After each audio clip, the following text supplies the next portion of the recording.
He left me $0 on purpose. Then I found a note under his plate with a time, an address, and a single line that felt like a threat. I thought it was a scam until his security guard called me by a name I had never told anyone. By the end of that week, my family was begging, and a billionaire's empire was about to go to war over me. My name is Brooklyn Rivera. I am 33 years old, and if you cut me open, I am pretty sure I would bleed canola oil and sweet tea.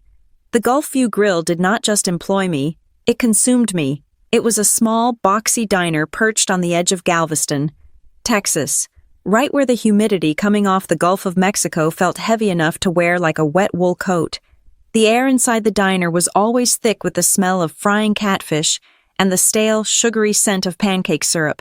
Overhead, 3 ceiling fans wobbled on their mounts, clicking rhythmically as they tried and failed to cut through the heat. It was the kind of place tourists found charming for exactly 45 minutes before the noise and the grease set in. For me, it was not charming. It was a cage. My mother, Darla, and my stepfather, Wade, owned the place, though saying they owned it was a bit of a stretch. The bank owned the roof, the walls, and the deep fryers, and we were just the tenants who paid the rent in sweat. Wade liked to stand by the register, wiping his forehead with a rag that had been gray since 2010, preaching his favorite sermon to anyone who would listen. "Family is first," he would say, usually right after screaming at the busboy for dropping a fork. "In this house, we stick together, we survive together." It was a nice sentiment. It looked great cross-stitched on a pillow. But in the Rivera household, family is first actually translated to something much uglier. It meant that my tips were not really my tips. It meant that when the walk-in freezer broke down, my savings account was the emergency fund.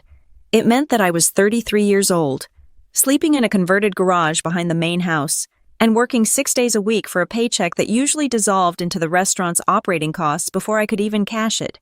I was trapped in a loop of guilt and exhaustion. Every time I thought about leaving, about taking my car and driving north until the air stopped smelling like salt and desperation, Darla would give me that look. It was a wounded, terrified look that said I was abandoning them to drown. "You are all we have, Brooklyn," she would whisper. Usually while tallying up the lunch receipts. "We can't run this place without you." So I stayed. I poured coffee. I smiled at tourists who complained that the shrimp was too spicy or the ice was too melted.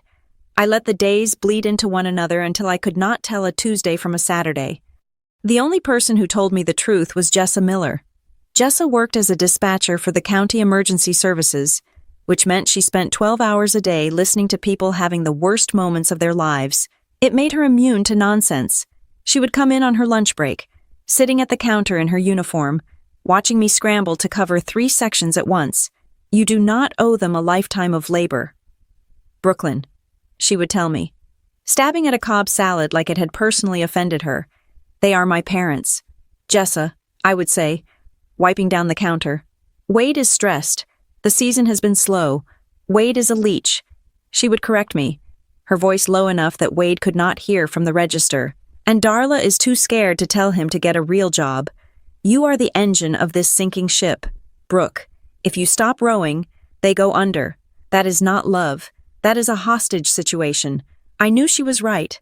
That was the worst part. I knew she was right, but knowing it and acting on it were 2 different continents, and I did not have a bridge. Then came that Tuesday. It was mid-July, and the heat index was hovering somewhere near 105 degrees. The air conditioning unit on the roof was wheezing, rattling its death rattle, and the diner was packed shoulder to shoulder with sunburned tourists. The noise level was deafening. It was a cacophony of crying babies, clattering silverware, and the sizzling hiss of the grill. I was in the weeds, juggling 4 tables that had all been seated at once. Table 6 wanted extra ranch. Table 4 wanted to know if the gluten-free toast was actually gluten-free. Table 8 was a family of 7 screaming for refills on their sodas. I was behind the service station, frantically slicing lemons, when the atmosphere in the room changed. It was not a sound. It was the absence of sound. Usually, you could hear cars pulling into the gravel lot outside. You heard the crunch of tires on stone, the slam of rusted doors, the revving of pickup trucks, but this was different. A low, powerful vibration hummed through the floorboards. It felt like heavy machinery. I looked up through the front window, wiping sweat from my temple with the back of my hand. 3 black SUVs had pulled up to the curb, directly in front of the entrance. They were enormous, glossy, and spotless, looking like sleek sharks swimming through dirty water. They were parked with military precision, inches apart. The tinted windows were so dark, they looked like polished obsidian. The diner went quiet. Forks paused halfway to mouths. Even the baby at table 8 stopped crying. In Galveston, we got rich tourists. Sure, we got guys in BMWs coming down from Houston for the weekend, but we did not get motorcades. This looked like a scene from a movie where the president stops for a photo op, or a cartel boss comes to collect a debt. The doors of the lead and rear SUVs opened simultaneously. 4 men stepped out. They wore dark suits despite the heat, with earpieces coiled behind their ears and sunglasses that hid their eyes. They scanned the parking lot, the street, and the roofline of the bait shop across the road. Then, one of them opened the back door of the middle vehicle. Graham Whitlock stepped out. I did not know his name then. I only knew that I had never seen anyone like him in my life. He was an older man, perhaps in his early 70s, but he moved with a fluid, predatory grace that made him seem younger. He wore a light gray suit that was tailored to within an inch of its life, looking cool and crisp while everyone else within a 5-mile radius was sweating through their t-shirts. His hair was silver and swept back, and his face was a map of deep lines and sharp angles.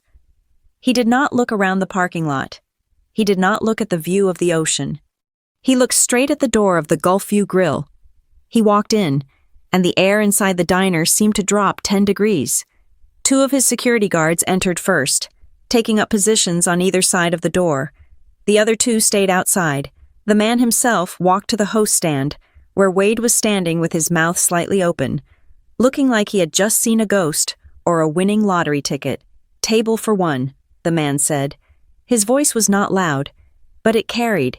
It was dry and precise, like paper being cut. "Private service. The corner booth with the view." Wade snapped out of his trance. The greed that washed over his face was so immediate, it was almost embarrassing to watch. Wade Rivera could smell money from a county away, and this man smelled like the Federal Reserve. "Yes, sir. Absolutely. Sir. Right this way. Sir," Wade stammered, grabbing a menu. He practically bowed as he led the man through the silent diner. He took him to table 12, the corner booth that looked out over the seawall. It was the best seat in the house, usually reserved for parties of 4, but Wade did not care. He seated the man, placed the menu down like it was a sacred text, and then sprinted back toward the service station where I was standing. "Brooklyn," Wade hissed, grabbing my arm. His fingers dug into my skin. "You are taking table 12. "I can't, Wade," I said, pulling my arm back. "I have 4 tables already. The family at 8 is waiting on drinks." "And forget table 8, Wade whispered, his eyes wide and frantic. "Look at that guy. Did you see the cars? That is a whale. Brooklyn, that is the kind of customer who leaves a $500 tip if you smile right. We need this. The electric bill is due on Friday and we are short. You work that table. You make him happy." He did not wait for an answer. He shoved me toward the floor. I took a breath, smoothed my apron, and grabbed my notepad. I told myself to calm down. It was just a man. Just a rich guy who probably wanted a quiet lunch away from his ivory tower. I had served rich people before. They usually wanted their dressing on the side and their iced tea with no ice. I could handle this. I walked toward table 12. The man was sitting perfectly still. He had not opened the menu. His hands were folded on the table in front of him. They were manicured hands, but they looked strong. As I approached, he turned his head slowly to look at me. That was when the feeling hit me. Usually, when men looked at me in the diner, it was one of 2 things. They were either hungry for food, or they were hungry for something else. I was used to the wandering eyes, the unwanted compliments, the clumsy attempts at flirting. I had armor for that. I knew how to laugh it off, how to deflect, how to keep the tip while keeping my distance. But this man was not looking at me like that. His eyes were a pale, icy blue, and they were devoid of any warmth. He did not look at my body. He looked at my face. He looked at my hands. He looked at the way I held my pen. It felt like he was taking me apart, layer by layer. It was an evaluation. It felt clinical, detached, and terrifyingly intense. I felt like a specimen under a microscope. "Good afternoon, sir," I said, forcing my customer service smile onto my face. It felt tight. "My name is Brooklyn. I will be taking care of you today. Can I start you off with something to drink?" He did not blink. He just held my gaze for 3 seconds that felt like 3 hours. He was studying me. He was searching for something in my features. "Ice water," he said finally, "with lemon and the blackened redfish, no sauce." He did not look at the menu. He knew what he wanted. "Is that all?" "Sir," I asked. "For now," he said. I turned to walk away, and I could feel his eyes on my back. The hair on my arms stood up. My heart was hammering against my ribs, a frantic, thumping rhythm that had nothing to do with the lunch rush. Just a meal, I told myself as I hurried toward the soda fountain. Just a rich old man. Don't think too much about it. But my hands were shaking as I scooped the ice. I could not shake the feeling that something had just walked into the Gulfview grill that was far bigger than a lunch order. Wade saw a walking ATM. Darla probably saw a story to tell her friends at bingo, but I saw something else. I saw a predator who had just swum into our little pond, and for some reason, he had decided to stop swimming right in front of me. I looked over my shoulder as I filled the glass. He was still watching me. He was not looking at the ocean. He was not looking at his phone. He was watching me slice the lemon. I took a deep breath, steadied my hand, and walked back into the lion's den. I had no idea that the man sitting at table 12 was about to dismantle my entire life with the precision of a surgeon. Starting with a bill that would total $24.50, the meal proceeded with the agonizing slowness of a dripping faucet in the middle of the night. Graham Whitlock did not eat like a man enjoying a lunch break. He ate like a man disarming a bomb. He cut his blackened redfish into precise, geometric squares, chewing each bite with a rhythmic deliberation that was almost hypnotic to watch. He did not look at his phone. He did not read a newspaper. He did not stare out at the Gulf of Mexico, where the brown waves were churning against the seawall. He watched me. Every time I passed his table, I felt the weight of that gaze. It was not the leering look I got from the construction workers in booth 4, nor was it the impatient glare of the mother at table 8, who was angry that her child's grilled cheese was taking too long. It was a data collection stare. He was cataloging my movements. When I topped off his water glass, he watched my hands to see if they shook. When I apologized to the couple at the next table for the delay in their order, he watched my eyes to see if my smile reached them. It was exhausting. I felt like I was performing a one-woman show on a stage I had not asked to be on, and the only audience member was a judge who had already decided I was guilty of something. The diner was reaching its peak volume. The lunch rush at the Gulfview Grill was a physical assault on the senses. The smell of frying grease was so thick, it felt like it was coating the inside of my lungs.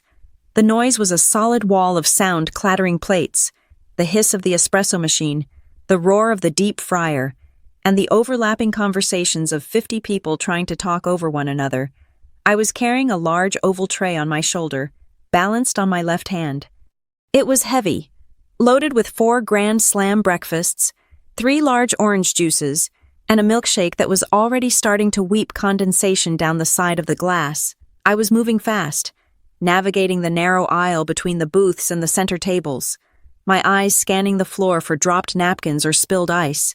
Suddenly, a large man in a floral shirt at table 5 threw his arms back to stretch, oblivious to the world around him. His elbow shot out into the aisle, right into my path. It happened in a fraction of a second. His elbow clipped my hip, hard. The impact knocked me off balance. My feet tangled. The heavy tray on my shoulder pitched violently to the right. In any other universe, that tray would have crashed. The plates would have shattered. The eggs would have splattered across the floor, and the milkshake would have exploded over the man in the floral shirt. It would have been a disaster. Wade would have screamed. The customers would have gasped.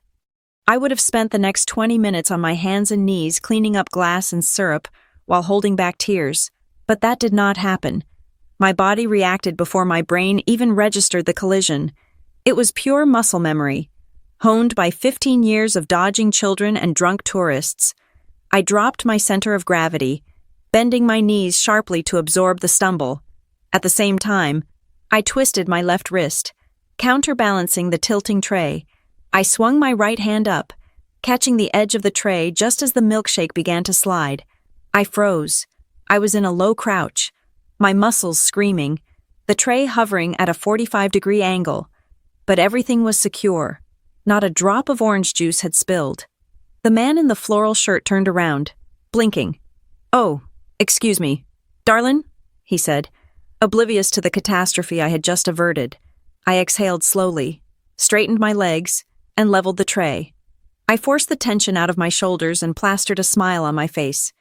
"You are fine, sir," I said, my voice steady, plenty of room. I walked on, delivering the food to table 9 without a tremor in my hands. But as I turned back toward the kitchen, my eyes flickered involuntarily toward the corner booth. Graham Whitlock had stopped chewing. His fork was hovering halfway to his mouth. He was looking right at me. For the first time, the cold neutrality of his expression had cracked. There was something else there now. It looked like recognition. It looked like he had just confirmed a hypothesis. He gave a single, almost imperceptible nod, then lowered his fork and went back to his fish. 20 minutes later, he raised a single finger. I walked over. His plate was clean. The lemon wedges were stacked in a neat pile. The napkin was folded beside the silverware. "The check, please," he said. I nodded and pulled the ticket from my apron. I placed it face down on the table. "Take your time, sir." I walked back to the register where Wade was pretending to organize toothpicks. He was practically vibrating with anticipation. "He is done," Wade whispered, leaning over the counter. "Did he ask for anything else? Did he seem happy?" "He is done," I said. "He seemed fine." "Fine," Wade hissed. "Fine doesn't pay the mortgage. Brooklyn. Fine doesn't fix the roof. People like that. They don't just leave 20%. They leave $100 bills just to show they can." Watch. You watch. I watched. From the corner of my eye, I saw Whitlock pull a sleek black leather wallet from his jacket. He did not use a credit card. He pulled out a crisp $50 bill and a few smaller bills. He arranged them on the table, anchoring them with the salt shaker. Then he stood up. He did not look back. He buttoned his jacket, signaled to his security team outside, and walked out the door. The bells above the entrance jingled cheerfully, a stark contrast to the heavy silence he left in his wake. "Go! Go!" Wade nudged me. "Get the table before someone else sits down." I walked over to table 12. My heart was beating a little faster. Despite my cynicism, Wade's desperation was contagious. If there was $100 on that table, it would mean I could pay my car insurance this month without asking for an advance. It would mean a week of breathing room. I reached the table. I lifted the salt shaker. I counted the money. The bill was $24.50. On the table, arranged with military precision, was a $20 bill, 4 $1 bills, and 2 quarters. $24.50. There was nothing else. No extra bills, no loose change, not even a penny. I stared at the cash. I felt a flush of heat climb up my neck. It was not just disappointment. It was humiliation. He had watched me work. He had watched me sweat. He had seen me save that tray with the grace of a dancer. And he had deemed my service worth exactly $0. It was a statement. It was a deliberate erasure of my effort. Zero Wade's voice boomed from behind me. I jumped. He had come out from behind the counter, unable to wait. I held up the cash. "Exact change," I said, my voice flat. That cheap, miserable son of a Wade cut himself off because there were children present. But his face turned a deep, blotchy red. I gave him the best view in the house. I kicked the Millers out of that booth for him, and he stiffs us. He stiffs you. Darla came out of the kitchen, wiping her hands on a towel. "What is it? Did he tip Big Zero?" Wade spat. "Not a dime." Darla's face crumbled.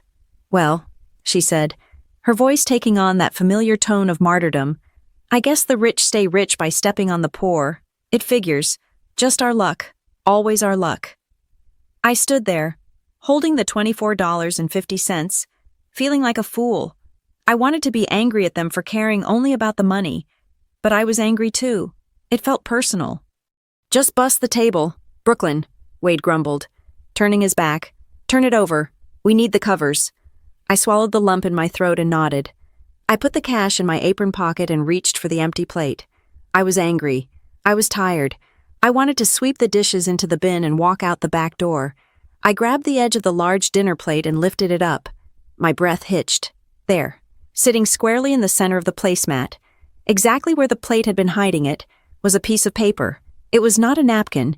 It was a piece of heavy, cream-colored stationery, folded in half with a sharp crease. It had been placed there deliberately. If I had just wiped the table without lifting the plate, I might have swept it onto the floor, but he knew I would lift the plate. He knew the routine. I glanced around. Wade was back at the register. Complaining to a regular, Darla was back in the kitchen. No one was watching. I picked up the paper. It felt expensive, thick and textured between my thumb and forefinger. I unfolded it. The handwriting was black ink, slanted and jagged, aggressive but controlled. There were 3 lines. The first line was an address in Houston, a specific house number on a street I recognized from the news, a street in River Oaks, where the houses cost more than my entire neighborhood combined. The second line was a time, Wednesday, 7:00 p.m. The third line made the blood drain from my face. No tip. Your tip is the truth. Bring the receipt. I stared at the words. The sounds of the diner seemed to fade away, replaced by a high-pitched ringing in my ears. Your tip is the truth. What did that mean? It felt like a threat. It felt like a lure. Who leaves a note like that? Was this some kind of sick game? Was he one of those rich eccentrics who like to toy with working-class people, dangling a carrot just to see if we would jump? My first instinct was to crumple it up. I should throw it in the trash with the leftover coleslaw and the used napkins. I should forget I ever saw it. I should go back to my life, to my safe, miserable loop of frying catfish and paying bills, but I didn't. My hand closed around the paper, crushing it slightly. I looked toward the door, half expecting him to be standing there, watching me read it. But the parking lot was empty of the black SUVs. He was gone. Brooklyn Table 4 needs refills. Wade yelled. I jumped. Comin'. I yelled back. I shoved the note deep into the pocket of my apron, right next to the $24.50. It felt hot against my hip, like a piece of burning coal. That night, the air in my converted garage was stagnant and heavy. The window unit hummed and rattled, but it did little to cut the humidity. I lay on my back, staring at the water stains on the ceiling. The note was sitting on my nightstand. I had taken it out, smoothed the creases, and read it a dozen times. Wednesday, 7:00. River Oaks. It was a 2-hour drive to Houston. I had a shift on Wednesday night. I would have to lie to Wade to get out of it.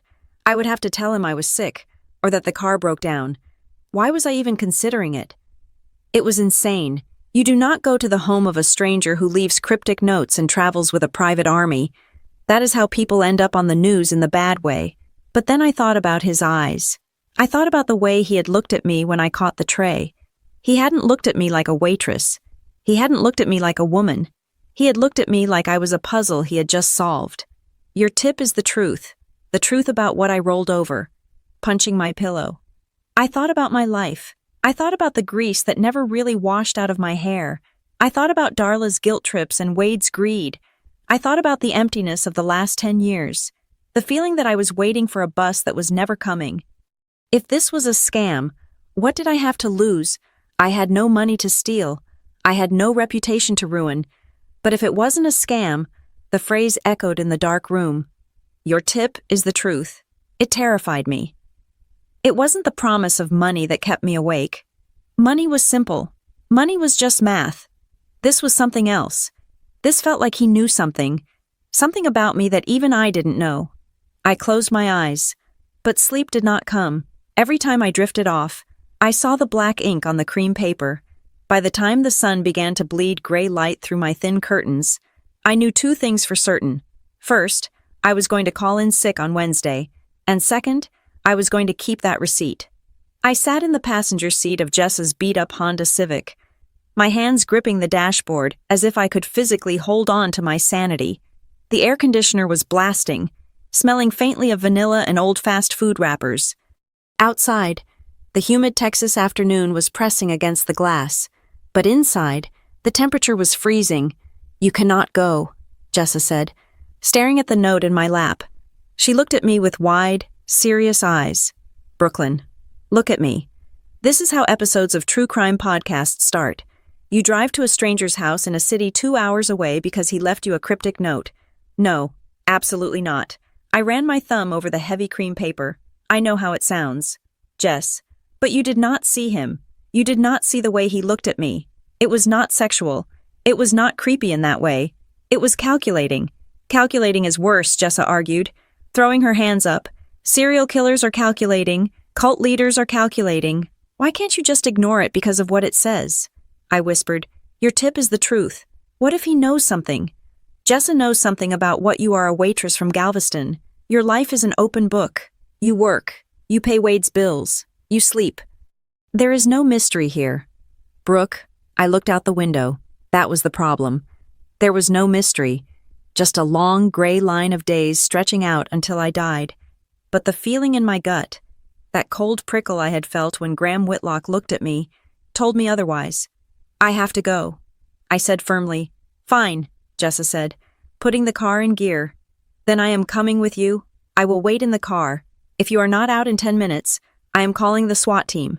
No, I said, grabbing her arm. You can't. If this goes bad, I cannot have you there. You have kids. Jessa, you have a life. I am not dragging you into a potential mess. Then I am not letting you go, she countered. I pulled out my phone. I will turn on my live location. I will text you every 15 minutes. If I miss a check-in by even 1 minute, you call the cops. Please, Jessa, I need to do this alone. She stared at me for a long time, searching my face. Finally, she sighed, a sound of pure frustration. You are an idiot. Brooklyn Rivera, a brave idiot, but an idiot. Getting past Jessa was the easy part. Getting past Darla and Wade was the gauntlet. I walked into the house, clutching my purse, trying to look casual. Wade was at the kitchen table, staring at a stack of overdue invoices with a look of doom. Darla was pacing by the stove. I am taking the car, I said, keeping my voice even. I have to go to Houston. Wade's head snapped up. Houston. You have a shift at 4. We are short-staffed. You are not going anywhere. I am not asking. Wade, I am telling you, I have an appointment. He stood up, his face reddening. An appointment. Since when do you have appointments? We have a business to run. Family comes first. Brooklyn, you can't just... It is the man from yesterday, I said. The room went silent. Wade froze. Darla stopped pacing. The rich guy Wade asked, his voice dropping an octave. The one with the security detail. Yes, I said. He wants to see me. Wade's eyes narrowed, shifting from anger to a greasy sort of curiosity. He took a step closer. Why did he realize he stiffed us? Is he going to make it right? I don't know. I lied, Darla chimed in, her voice trembling with a mix of hope and anxiety. Maybe he wants to hire us for catering. Did you think of that? A man like that could put us on the map? 5 minutes ago, I was abandoning the family. Now, I was a business opportunity. It made my stomach turn. How rich is he? Wade asked, leaning on the table. You saw the car. Was it a rental? It wasn't a rental, I said, remembering the polished black metal and the silent, terrifying efficiency of his guards. He is wealthy. Wade, extremely wealthy. Wade exchanged a look with Darla. It was a look I knew well. It was the look of 2 drowning people spotting a piece of driftwood. Well, Wade said, smoothing his shirt, his tone suddenly reasonable. If it is a business opportunity, we cannot be rude. You should go. Just see what he wants. And Brooklyn, I paused at the door. Don't come back empty-handed, he said. I drove to Houston in silence. The old Toyota rattled as I pushed it to 70 miles per hour on the highway, the AC struggling against the Texas heat. As I crossed the city limits, the landscape changed. The industrial sprawl gave way to the towering glass skyline, and then, as I turned off the highway, the world became green and quiet. River Oaks was not just a neighborhood, it was a fortress of wealth. The streets were lined with oak trees so old their branches touched over the road, creating a tunnel of shade. The houses were set back far from the street, hidden behind iron gates and high hedges. Everything was perfectly manicured. There was no trash, There were no broken cars on lawns. It felt like I had driven onto a movie set. I followed the GPS, my heart hammering against my ribs like a trapped bird. I turned onto a street called Inwood Drive. The houses here were mansions, sprawling estates that looked like they belonged in Europe, not Texas. I found the address. It was a massive estate surrounded by a 10-foot iron fence. The driveway was paved with cobblestones. There was a guardhouse at the gate. I pulled my rusty Toyota up to the sleek intercom system. I rolled down my window, feeling absurd. I expected a voice to tell me to get lost. I expected to be turned away before I even got close. I reached out to press the button, but before my finger could touch the metal, a voice spoke from the speaker. It was crisp and clear. "Miss Rivera," the voice said. I froze. I hadn't said a word. "Yes," I squeaked, then cleared my throat. "Yes, this is Brooklyn Rivera. We have been expecting you," the voice said. "The gate will open. Please drive to the main entrance. Leave your vehicle under the portico. One of the staff will park it for you." The massive iron gates swung open soundlessly. I drove through.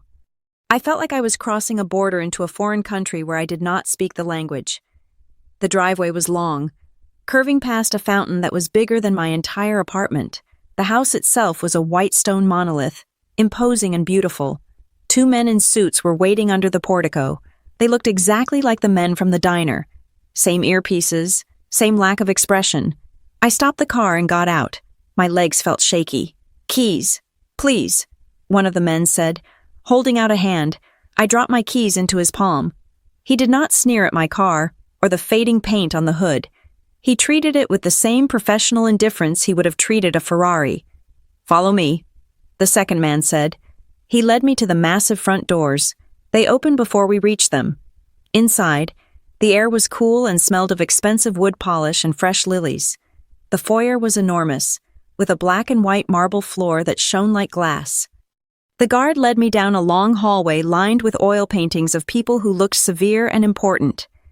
We stopped at a set of double mahogany doors. The guard knocked once, then opened the door. "Mr. Whitlock is waiting," he said. I stepped inside. It was a library. Floor-to-ceiling bookshelves lined the walls, filled with leather-bound books that looked like they had actually been read. In the center of the room, behind a massive dark wood desk, sat Graham Whitlock. He looked exactly as he had in the diner, except now he was not wearing a jacket. He was in a crisp white dress shirt with the sleeves rolled up to his elbows. He was reading a file. He did not look up immediately. He let me stand there for a moment, absorbing the room, absorbing the power he projected without saying a word. Then, he closed the file and looked at me. "You kept the receipt," he stated. It was not a question. I reached into my pocket and pulled out the crumpled receipt. I walked forward and placed it on his desk. $24.50, I said, my voice stronger than I felt. "You owe my stepfather a tip." Whitlock's mouth twitched. It was almost a smile, but not quite. "I owe Wade Rivera nothing," he said calmly. "He sees people as dollar signs. I see people as assets. There is a difference. Sit down, Miss Rivera." I sat in the leather chair opposite him. It was soft and swallowed me up. "Why am I here?" I asked. "And what did the note mean?" Whitlock leaned back, lacing his fingers together.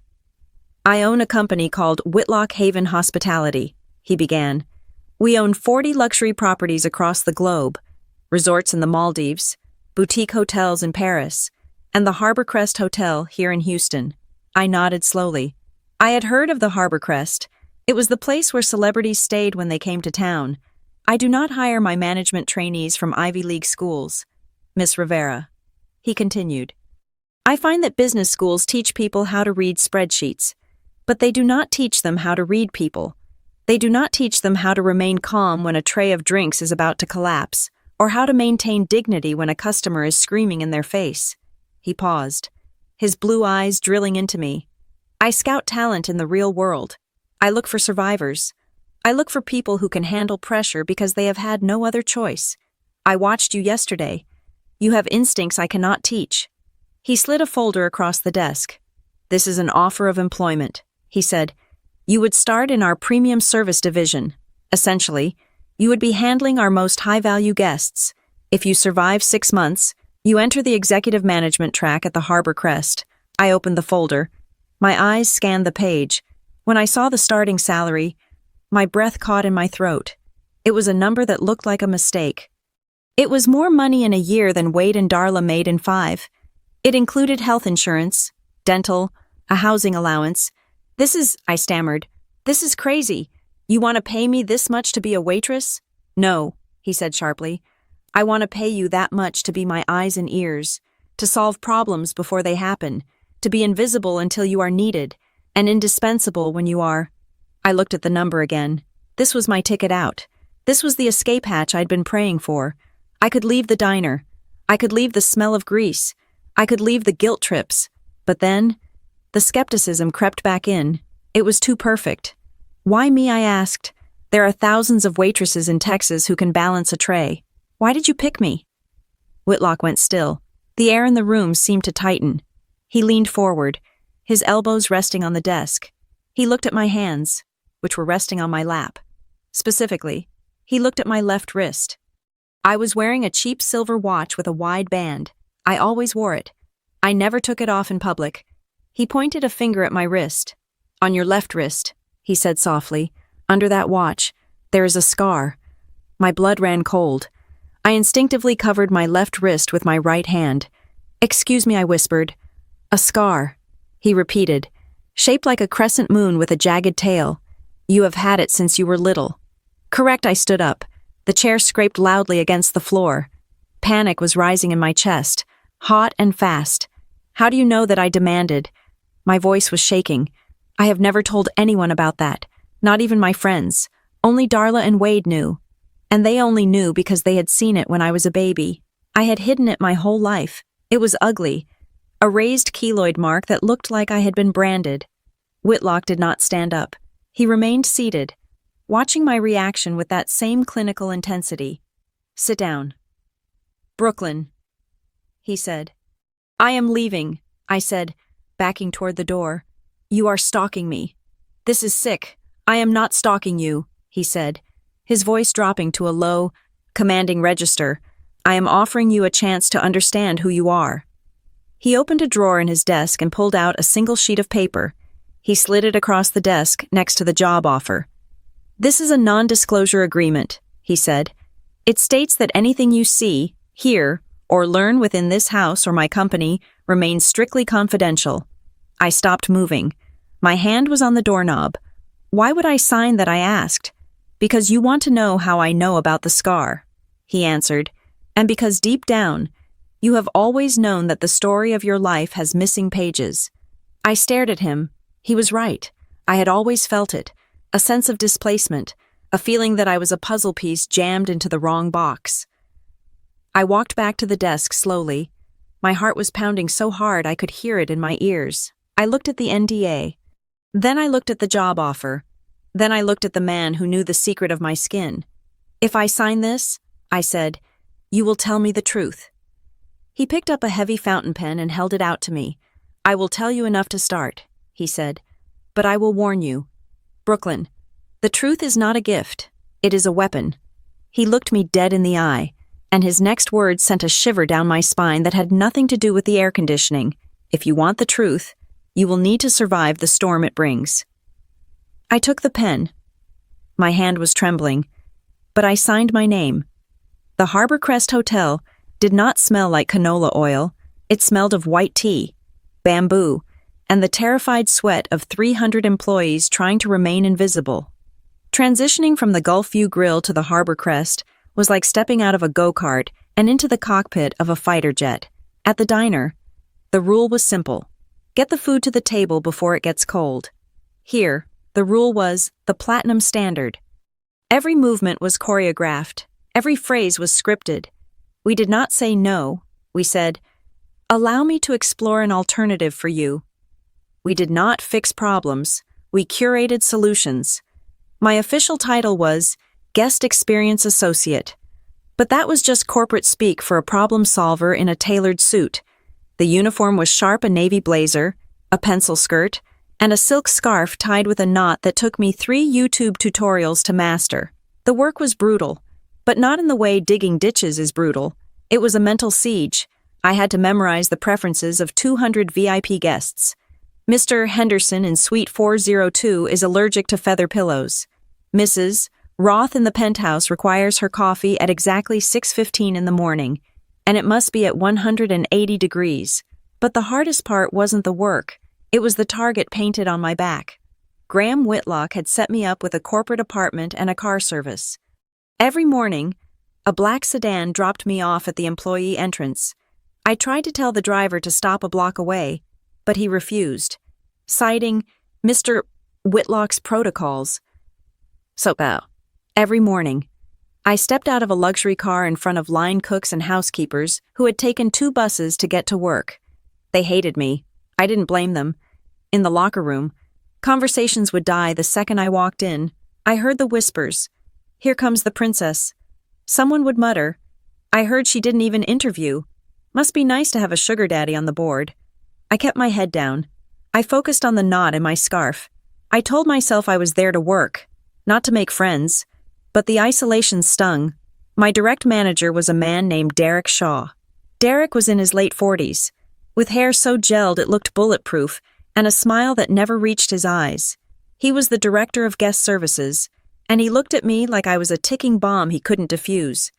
On my 3rd day, he pulled me into his office. It was a glass box overlooking the lobby, designed so he could see everything. "You are doing well." "Rivera," Derek said, tapping a pen on his desk. "Surprisingly well." "Thank you, sir," I said. He leaned forward.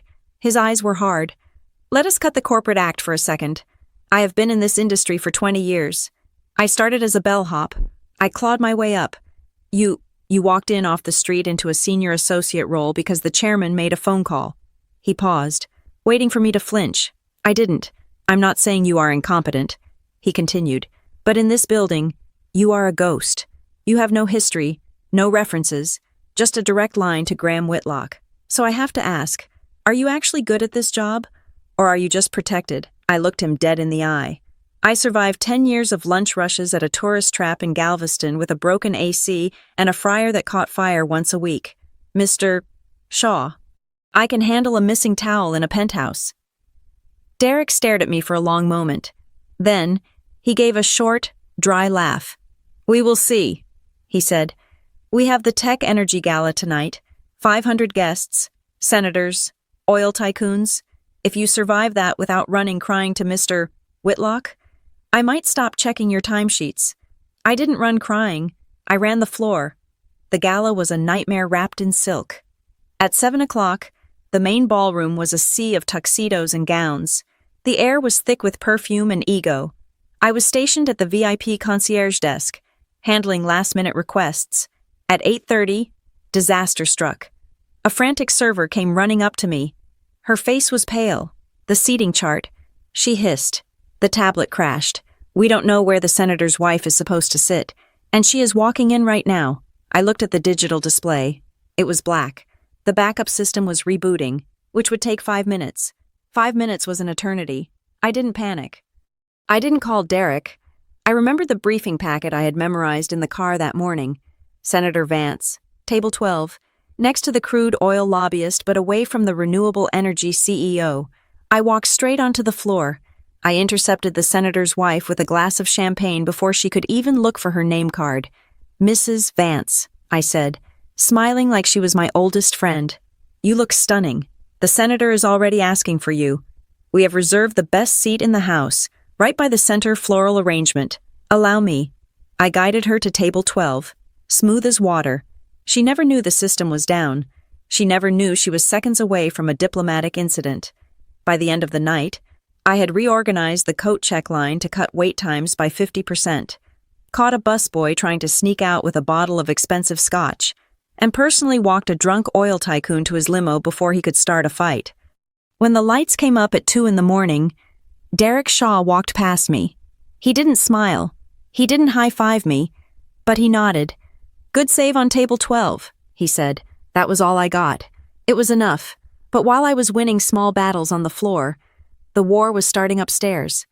I met Cameron Whitlock on a Tuesday. I was in the elevator, holding a stack of files. When the doors opened on the executive floor, a man stepped in. He was in his mid-30s, handsome in a way that money buys. He had Graham's jawline, but his eyes were different. Graham's eyes were cold but sharp. Cameron's eyes were just empty and cruel. He wore a suit that probably cost more than my parents' house. He looked at the files in my hand, then at my badge. Brooklyn Rivera. He read aloud. His voice was smooth, like expensive bourbon. I stiffened. "Good morning, Mr. Whitlock?" He didn't return the greeting. He just looked me up and down, a smirk playing on his lips. "So, you are the project," he said. "I beg your pardon, my uncle's project," he clarified. "The stray he picked up from the coast. I must say, the reports are impressive. You are quite the little worker bee." I tightened my grip on the files. "I'm just doing my job." "Sir?" He laughed. It was a soft, dismissive sound. "Job. Right. Let's call it that. Just a piece of advice. Brooklyn, my grandfather is getting old. He gets sentimental. He picks up hobbies. Sometimes it is antique cars. Sometimes it is people. But he always gets bored." The elevator doors opened on the lobby level. Cameron stepped out, then paused and looked back over his shoulder. "Enjoy the ride while it lasts. The fall is a long way down." He walked away, leaving me standing in the open elevator, my heart hammering against my ribs. It wasn't just an insult, it was a declaration of war. He knew I didn't belong, and he was counting the minutes until he could prove it. But the strangest part of my new life wasn't the enemies, it was the dinners. Once a week, like clockwork, Graham Whitlock summoned me. Not to his office, not to a boardroom. He invited me to dinner at the hotel's private rooftop restaurant. We would sit at a secluded table, surrounded by the glittering Houston skyline. The food was incredible truffle risotto, Wagyu beef, things I couldn't even pronounce. But we never talked about the food. We never talked about the hotel. We never talked about Cameron. "Tell me about your 6th birthday," he asked one night, cutting his steak with surgical precision. I paused, my fork hovering. "My 6th birthday, I think we went to the boardwalk. Wade bought me a funnel cake." "Do you remember the hospital where you were born?" he asked another time. "No," I said. "I was born at home." That is what Darla always said. "A midwife delivered me." He would nod, his face unreadable, cataloging every answer. He asked about medical history. He asked if I had any recurring dreams. He asked if I had ever felt like I was being watched as a child. It felt less like a conversation and more like a deposition. He was building a profile. He was checking boxes on a list only he could see. One night, after a particularly grueling dinner where he had asked about my blood type, I went back to the employee office to finish some paperwork. It was late, almost midnight. The hotel was quiet. I needed to update my direct deposit information in the HR portal. I logged into the system, navigating through the employee database. My profile popped up on the screen. Name Brooklyn Rivera, ID 94852, Department Guest Services. I scrolled down, just idly checking the data. My eyes stopped at the bottom of the page, at the metadata stamp. Profile created. June 12, 2025. Created by Executive Office Override. I froze. June 12th. I pulled out my phone and checked the calendar. I scrolled back. Graham Whitlock had walked into the Gulf View Grill on July 15th. My profile in the HarborCrest system had been created a full month before he ever sat in my section, a month before the $0 tip, a month before he tested me with the receipt. I felt a cold chill wash over me. The noise of the server room fans seemed to get louder. He hadn't found me by accident. He hadn't been impressed by my service that day. The entire thing, the lunch, the stare down, the note. It was theater. He had come to Galveston to collect me. I had been hired before he even ordered his ice water. I closed the laptop, my hands shaking. I needed to talk to Jessa. I called her from the stairwell, my voice echoing against the concrete walls. "Jessa, you need to wake up," I whispered. "It is 1 a.m. "Brooklyn," she groaned. "Unless you killed someone, this better be good." "He knew," I said. "He knew who I was before he came to the diner. My file was created in June. Jessa, he didn't stumble upon me. He hunted me." There was silence on the other end. Then, the sound of rustling sheets. "Okay," Jessa said, her voice sharp and awake now. "I have been doing some digging, too. Since you told me about the scar, I didn't want to say anything until I was sure. But Brooklyn, listen to me. I leaned my head against the cold concrete wall. What did you find? I went through the archives of the Houston Chronicle, she said. I searched for Graham Whitlock. Not the business articles, the personal ones, old society pages. And there was a scandal about 30 years ago, Jessa said. A massive family dispute over a trust fund. Graham's son Cameron's father died in a boating accident, but there was a second branch of the family. Graham had a daughter. I held my breath. A daughter. Yes, she was the favorite. But she vanished. The story was that she ran off with a nobody, got disowned. The usual rich girl rebellion drama. But here's the thing. Brooklyn. She was pregnant when she left. The hallway seemed to spin. There was a lawsuit later, Jessa continued, her voice rushing now. A dispute about the Whitlock Legacy Trust. Apparently, the trust documents say that the inheritance skips a generation. It doesn't go to the children, it goes to the firstborn grandchild. I closed my eyes. Cameron is the grandson, Jessa said. But if that daughter had a child, if that baby survived, then Cameron isn't the only heir. I whispered. Exactly, Jessa said. And there was a rumor that the daughter didn't just run away, a rumor that she died in childbirth in a sketchy clinic somewhere near the coast, and the baby was lost to the system. I looked down at my left wrist. I traced the shape of the scar under my watch band. The crescent moon, Brooklyn Jessa asked. Are you there? I am here, I said. The $0 tip. I said, my voice trembling. He wrote, your tip is the truth. He wasn't testing your work ethic, Brooke, Jessa said softly. He was testing your desperation. He needed to know if you were hungry enough to take the bait. He needed to bring you close without alerting Cameron. I hung up the phone. I sat on the stairs for a long time. The realization settled over me like a heavy blanket. I wasn't just a waitress who got lucky. I wasn't just a project. I was a ghost story. I was the walking, breathing resurrection of a secret that Graham Whitlock had buried 30 years ago. And Cameron wasn't just being a jerk in the elevator. He was sniffing out a predator. He sensed a threat to his territory, even if he didn't know its name yet. Graham Whitlock didn't bring me here to serve drinks. He brought me here to start a war. And I had walked right onto the battlefield without even knowing I was holding a weapon. The folder I had seen on the computer screen was burning a hole in my mind. The date of its creation, June 12th, was the smoking gun. Graham Whitlock had not stumbled upon a diamond in the rough at a roadside diner. He had come to collect me. The next time I was summoned to his estate in River Oaks, I did not wait for him to pour the wine or ask about my childhood.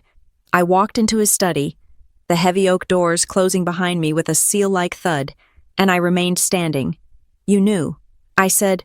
My voice was tight, vibrating with a mix of anger and fear. I saw my file in the HR database. It was created a month before you ever walked into the Gulfview Grill. You did not hire me because I saved a tray of drinks. You hired me because you were hunting me. Whitlock was sitting in his leather armchair by the fireplace. He did not look surprised. He did not look guilty. He looked tired. The shadows under his eyes seemed deeper than usual, the lines around his mouth more etched. He gestured to the empty chair opposite him. I told you, Brooklyn, the truth is a storm. I am not sitting. I snapped. I want to know why you lied. I want to know why you played that game with the $0 tip. I want to know who I really am to you, because I am done being a project. Whitlock reached into the inside pocket of his jacket. He pulled out a small rectangular photograph. It was old. The edges were yellowed and soft. The gloss faded by time. He placed it on the low table between us. Face up. Look at the wrist, he said softly.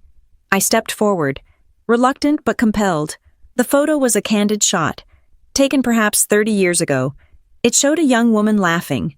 She was beautiful, with dark hair that fell in loose waves around her face. She was holding a baby, an infant no more than a few months old. The woman's hand was cradling the baby's head, and on her wrist was a silver bracelet. I leaned closer. The bracelet was unique. It was a chain of small, interlocking charms. One of the charms was caught in the light. It was a crescent moon with a jagged tail.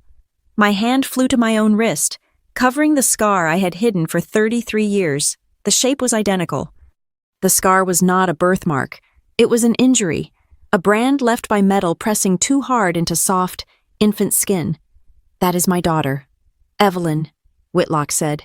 His voice broke, just for a splinter of a second, before he hardened it again, "and that baby is the child she had before she was erased from this family." I stared at the woman in the photo. I looked for myself in her face. I saw the same chin, the same brow. "No," I whispered, backing away. "No. This is a trick. I have a mother. Her name is Darla. I have a father. His name is Wade. I have a birth certificate. You have a piece of paper that was bought for $5,000 from a broker in 1992.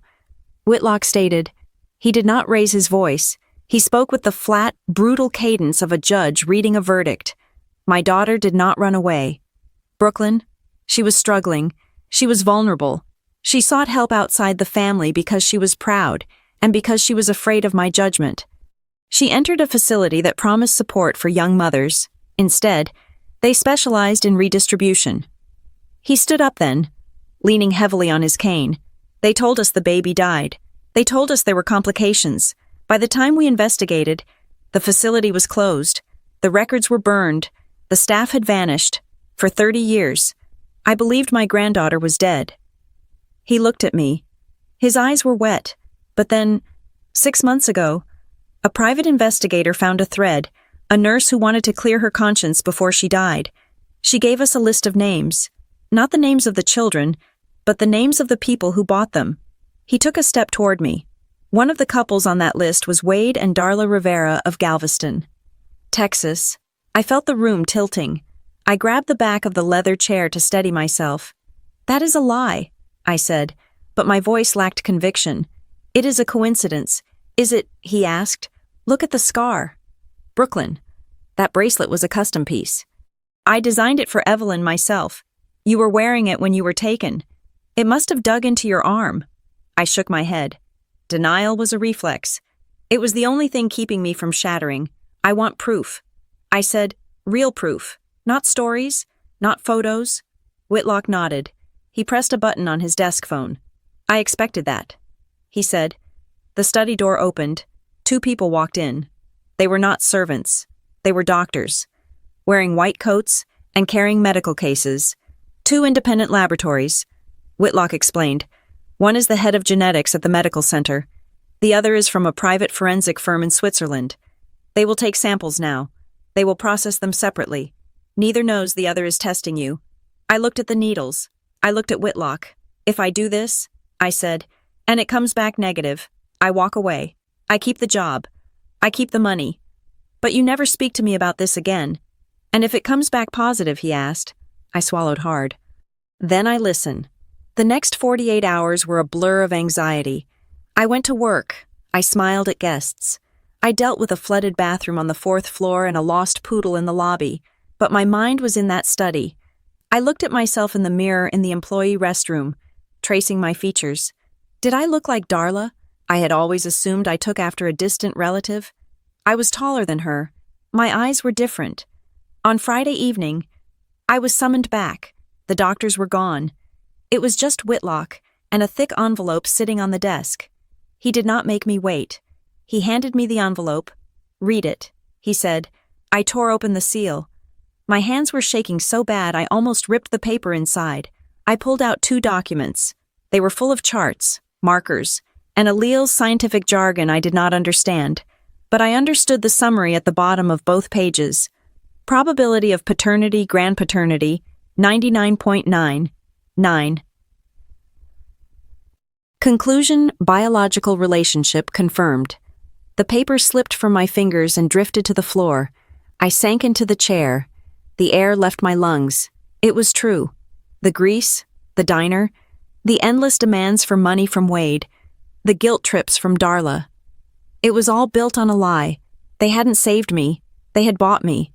And for 30 years, they had watched me serve them, knowing I should have been sitting on a throne, not scrubbing a fryer. I felt a scream building in my throat, but it came out as a sob. Whitlock moved around the desk. He did not hug me. He placed a hand on my shoulder. It was heavy and warm. "I am sorry," he said. "I am sorry I did not find you sooner." I wiped my face aggressively. I did not want his pity. I wanted answers. The tip. I choked out. Why the $0 tip? Why the note? If you knew, why didn't you just come to me? Why did you make me serve you? Whitlock moved back to his chair. He sat down and looked at me with a gaze that was terrifyingly sharp. Because blood is biology, Brooklyn, but character is choice. He steepled his fingers. I needed to know who you were, not whose DNA you carried, but who you were. If I had walked in there and handed you a check for $1 million, told you were an heiress, what would you have done? Would you have taken the money and run? Would you have quit your job and become another useless socialite like Cameron? He paused. I tested you. I pushed you. I watched you handle pressure. I watched you handle disrespect. When I left you $0, I wanted to see if you would chase me down and make a scene. I wanted to see if you were petty, but you weren't. You kept your dignity. And when you found the note, you didn't sell it. You didn't show it to the tabloids. You came to find the truth. He leaned forward. I needed to know if you were strong enough, because the family you are entering is not a sanctuary. It is a shark tank. I looked at him, confused. I thought the hard part was over. I said, I thought finding out was the storm.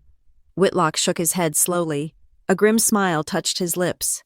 No, my dear, finding out was just the rain. The storm is Cameron.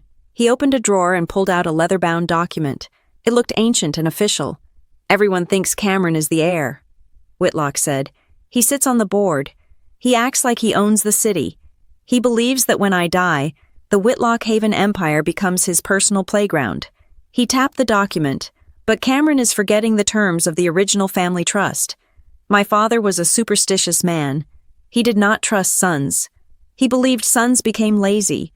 He set up the voting rights to pass to the eldest grandchild of the direct line. My eyes widened. Evelyn was my firstborn. Whitlock said, you are her firstborn. He let the words hang in the air. You are not just a beneficiary. Brooklyn, you are the trustee. You hold the voting majority. If Cameron wants to sell a hotel, he needs your signature. If he wants to appoint a CEO, he needs your permission. If he wants to raid the pension fund to pay for his gambling debts, which he is currently trying to do, he needs you to say yes. I stared at him. The weight of what he was saying was crushing. Does he know? I asked. He suspects. Whitlock said, he knows there is a threat. He knows I've been looking for you. That is why he hates you. He doesn't know for sure that you are the one, but he is terrified that you might be. Whitlock's face hardened. He looked like a general preparing for a final stand. Cameron has been siphoning money. Brooklyn. He is leveraging the company against itself. He is weak, and he is greedy. If he takes control, he will dismantle everything I built. He will destroy the livelihoods of 20,000 employees. He pointed at me. I did not bring you here just to give you a surname. I brought you here to save the company. I brought you here to stop him. I stood up. I felt dizzy. I was a waitress. I knew how to balance a checkbook. Not a multinational corporation. I can't fight him. I said, he is powerful. He has lawyers. He has the board. You have me. Whitlock said fiercely. And you have the truth. And you have something Cameron never had. You know what it means to work for $1. You know the value of the people who change the sheets and scrub the floors. He stood up and walked over to me. He looked me in the eye. When this news breaks, Brooklyn, they will come for you. Cameron will paint you as a fraud. The press will call you a gold digger. They will say you manipulated a senile old man.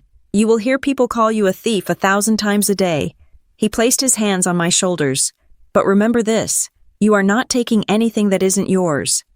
The real thief is sitting in the boardroom right now, wearing a $3,000 suit, waiting for me to die so he can pick the carcass clean.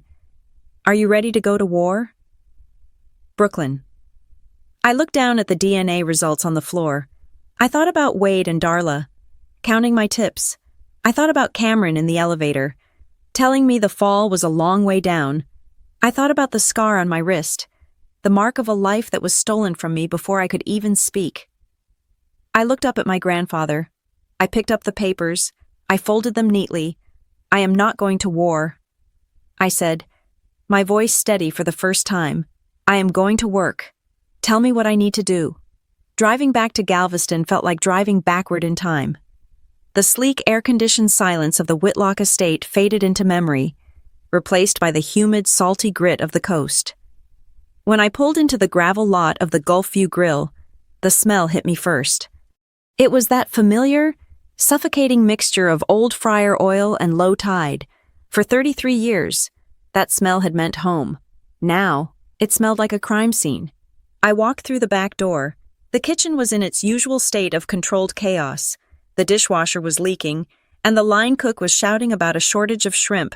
I walked past them, straight into the small, cramped office where Wade and Darla were counting the lunch receipts. They looked up when I entered. For a second, I saw relief on their faces. Then, I saw the calculation. They were scanning my clothes, looking for signs of wealth, looking for the payoff. "You are back," Wade said, leaning back in his creaky chair. "We thought you might have run off with the circus. How is the billionaire? Did he cut you a check?" I did not sit down. The office was cluttered with stacks of invoices and yellowing calendars. It felt smaller than I remembered. "I need to ask you something," I said, "and I need you to tell me the truth for the first time in my life." Darla nervously smoothed her apron. Her eyes darted to Wade, then back to me. "Don't start with the drama." "Brooklyn," she said, her voice thin, "we have a dinner rush coming in 2 hours. Just tell us the good news. Did you get the job? What is the salary? We are behind on the supplier payments. And if you could, where is my birth certificate?" I interrupted. The room went deadly silent. The hum of the freezer in the next room seemed to get louder. Wade's eyes narrowed. He picked up a pen and started clicking it. Click, click, click. "We told you," he said, his voice dropping to a low rumble. It was lost in the flood of 98. The county records were a mess. "Why are you asking about this now?" "I want to know which hospital I was born in," I said, keeping my voice steady. "You said it was a home birth. You said a midwife delivered me. What was her name?" Darla looked at the floor. She could not meet my gaze. "It was 30 years ago." "Brooklyn," she mumbled. "I don't remember her name. Mrs. something, Smith, maybe. Why does it matter? You are here, aren't you? You are healthy. It matters," I said. Reaching into my purse, I pulled out the envelope Graham Whitlock had given me. I did not open it. I just slammed it down on the desk, right on top of their precious receipts. "It matters because I took a DNA test." Darla flinched as if I had slapped her. Her face drained of color, turning a sickly shade of gray. She reached out and gripped the edge of the desk, her knuckles white. Wade, however, did not look scared. He looked furious. He stood up, his chair scraping violently against the linoleum. "That old man is a snake," Wade spat. His face was turning red, a vein throbbing in his neck. "He is manipulating you. Brooklyn, don't you see it? He is lonely and he is rich, and he wants to steal a daughter because he lost his own. He is filling your head with lies to turn you against your family." "He is not stealing me," I said, my voice rising. "He is the only one who has been honest with me. The test was done by 2 independent labs. Wade, I am not a Rivera. I never was." Wade slammed his hand on the desk. "We raised you," he shouted. "We put clothes on your back. We fed you. We gave you a roof over your head when we barely had enough for ourselves. That makes us your family. Biology doesn't mean a thing compared to 30 years of sacrifice." I looked at them. I looked at the fear in Darla's eyes and the rage in Wade's. And then, the mask slipped. Darla looked up at me, tears streaming down her face. But her next words were not about love. They were not about losing a daughter, if you are really one of them. She sniffed, wiping her nose. "Then you are rich now, right? You are a Whitlock. They have billions." I stared at her, stunned. "Think about what we did for you," Darla continued, her voice taking on a wheedling, desperate tone. "We saved you from the system. If we hadn't taken you, who knows where you would have ended up? You owe us. Brooklyn, the grill is going under. We need $50,000 to fix the roof and pay the back taxes. If you are going to leave us for them, the least you can do is write a check." I felt a cold hollowness open up in my chest. It was a physical pain, sharp and deep. They were not afraid of losing me. They were afraid of losing their investment. I was not a daughter to them. I was a retirement plan that had just decided to walk away. You don't care that I know. I whispered. You just care if the money stops. Wade crossed his arms. He looked at me with cold, hard eyes. You are being ungrateful, he said. We are business people. Brooklyn. We made a deal a long time ago. We held up our end. We raised you. Now you have hit the jackpot. Share the wealth. It is only fair. I grabbed the envelope from the desk. I am not your business partner, I said, and I am done being your cash cow. I turned and walked out. Wade was yelling something behind me, something about loyalty and ungrateful children. But I didn't stop. I walked straight to my car, my hands shaking so hard I could barely get the key in the ignition. I drove straight to Jessa's house. I needed sanity. I needed someone who didn't see me as a dollar sign. Jessa was waiting for me. She had a laptop open on her kitchen table and a pot of strong coffee brewing. She took one look at my face and poured me a mug without saying a word. They admitted it, she asked, sitting down opposite me. Basically, I said, wrapping my hands around the warm mug. They pivoted to asking for money within 2 minutes. It was transactional. Jessa. It was like I was a bad investment they were trying to salvage. Jessa reached out and squeezed my hand. I am sorry. Brooke. She turned the laptop around. I have been digging while you were gone, she said. I looked into the adoption laws in Texas from the early 90s. It was the Wild West back then. There were these private agencies that operated in the gray areas. I found one called New Horizons Family Services. I looked at the screen. It was a scanned image of an old newspaper clipping. They were shut down in 1996 for fraud and human trafficking, Jessa explained. But before they closed, they specialized in private placements for wealthy families looking to avoid questions, or in some cases, wealthy families looking to dispose of a problem. She pointed to a name in the article. The director of the agency was a woman named Martha Greaves. I did a deep search on her. Jessa said, she died 10 years ago. But I found a list of her known associates. One of them was a lawyer who handled the paperwork for the Rivera adoption. It was confirmation. It was the final nail in the coffin of my childhood. I need to know the money trail. I said, Whitlock said they were bought. I need to prove it. Jessa nodded. There is one person who might know. Mrs. Higgins. Mrs. Higgins had been the bookkeeper for the Gulfview Grill for 20 years before she retired. She was ancient, living in a small bungalow on the other side of the island. She had always liked me. She used to sneak me candy when I was a kid, waiting for Darla's shift to end. We went to see her an hour later. She was sitting on her porch, surrounded by cats.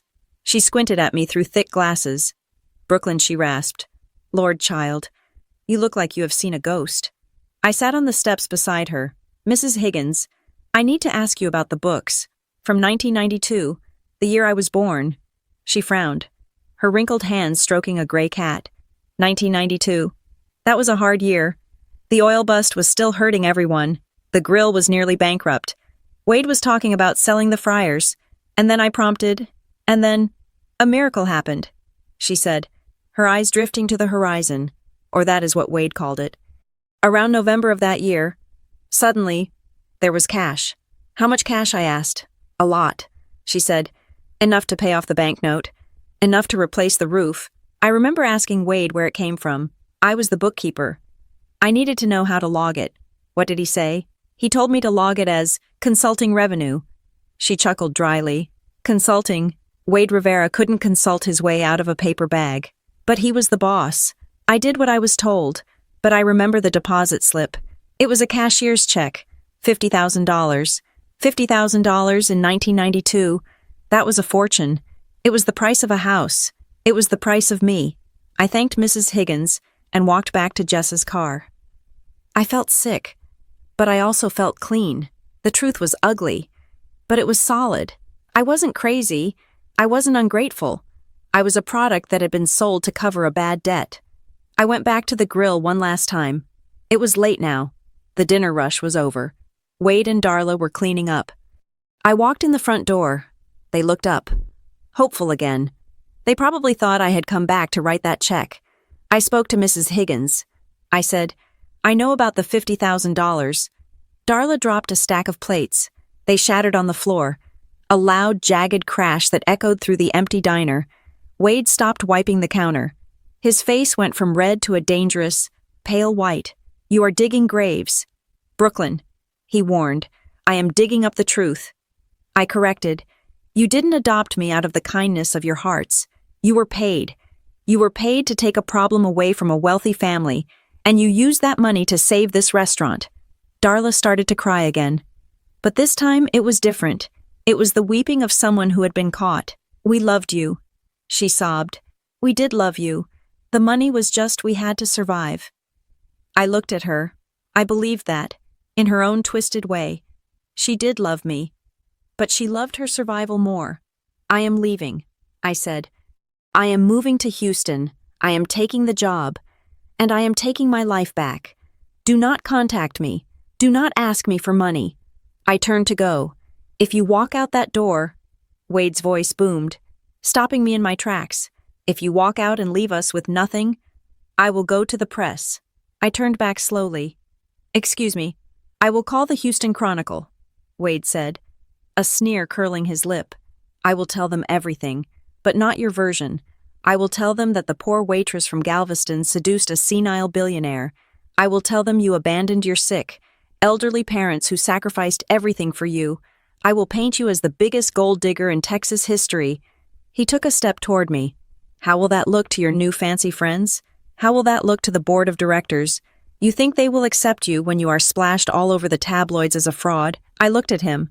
I saw the desperation, but I also saw the malice. He was willing to destroy me if he couldn't own me. I pulled out my phone. I held it up. The screen was glowing, recording. I said, Wade froze. "Texas is a one-party consent state." "Wade," I said, my voice cold and hard like steel. "I have recorded this entire conversation. I have Mrs. Higgins willing to testify about the $50,000. I have the DNA results. And now, I have you on tape attempting to blackmail me." I took a step toward him, and for the first time in my life, he looked small. "If you go to the press," I said, "I will release this recording. I will sue you for fraud. I will sue you for intentional infliction of emotional distress. And I will have the IRS audit every single tax return this diner has filed since 1992. I stared him down. "Do we have an understanding?" Wade swallowed. He didn't speak. He just nodded, looking down at the counter. I looked at Darla. She was sobbing into her apron, unable to look at me. "Goodbye," I said. I walked out of the Gulf View Grill. The air outside was heavy and hot, but as I walked toward my car, I took a deep breath. It tasted of salt and freedom. I drove away without looking back, leaving the smell of grease and the weight of their lies in the rearview mirror. I was done being Brooklyn Rivera, the waitress. I was ready to find out who I was supposed to be. The war did not start with a scream. It started with a notification chime. At 8 o'clock on Monday morning, 3 days after I had walked away from my family in Galveston, my work email pinged. It was not a calendar invite. It was a forward from an anonymous internal address, sent to the entire executive floor of Whitlock Haven Hospitality. The subject line read, "The liability in the executive suite." I clicked it open. My stomach dropped to the floor. It was a dossier.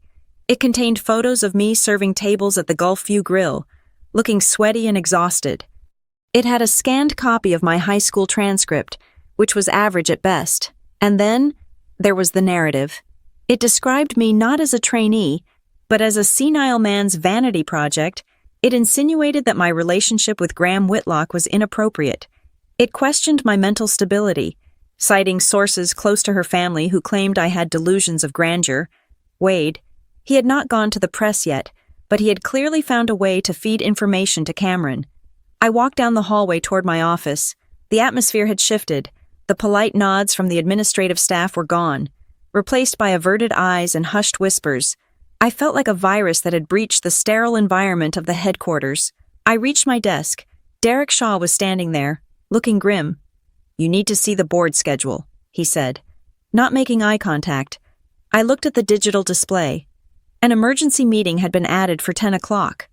The agenda item was single and brutal. Personnel risk assessment and brand integrity. "They are coming for me," I said. Derek nodded. Cameron called it. "He is saying, your presence is damaging the stock price."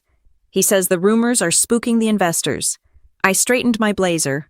Let them come. The boardroom was a cavern of glass and polished mahogany.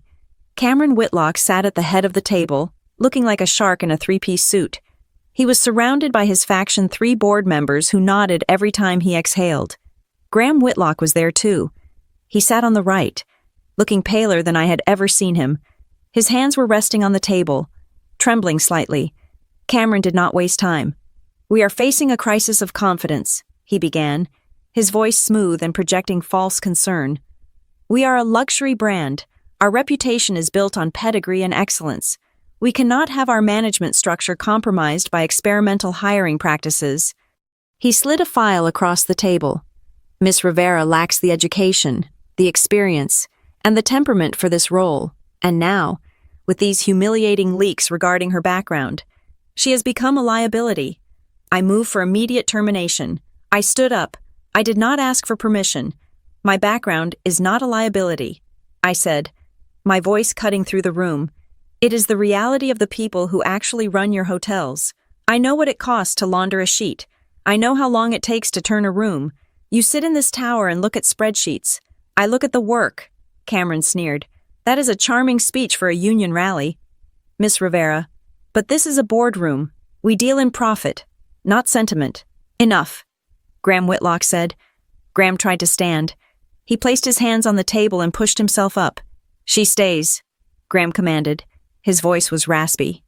"As long as I am chairman, she stays. She is more capable than any of you realize. She is suddenly—" Graham stopped. His hand clutched at his chest. His face turned an ashen gray.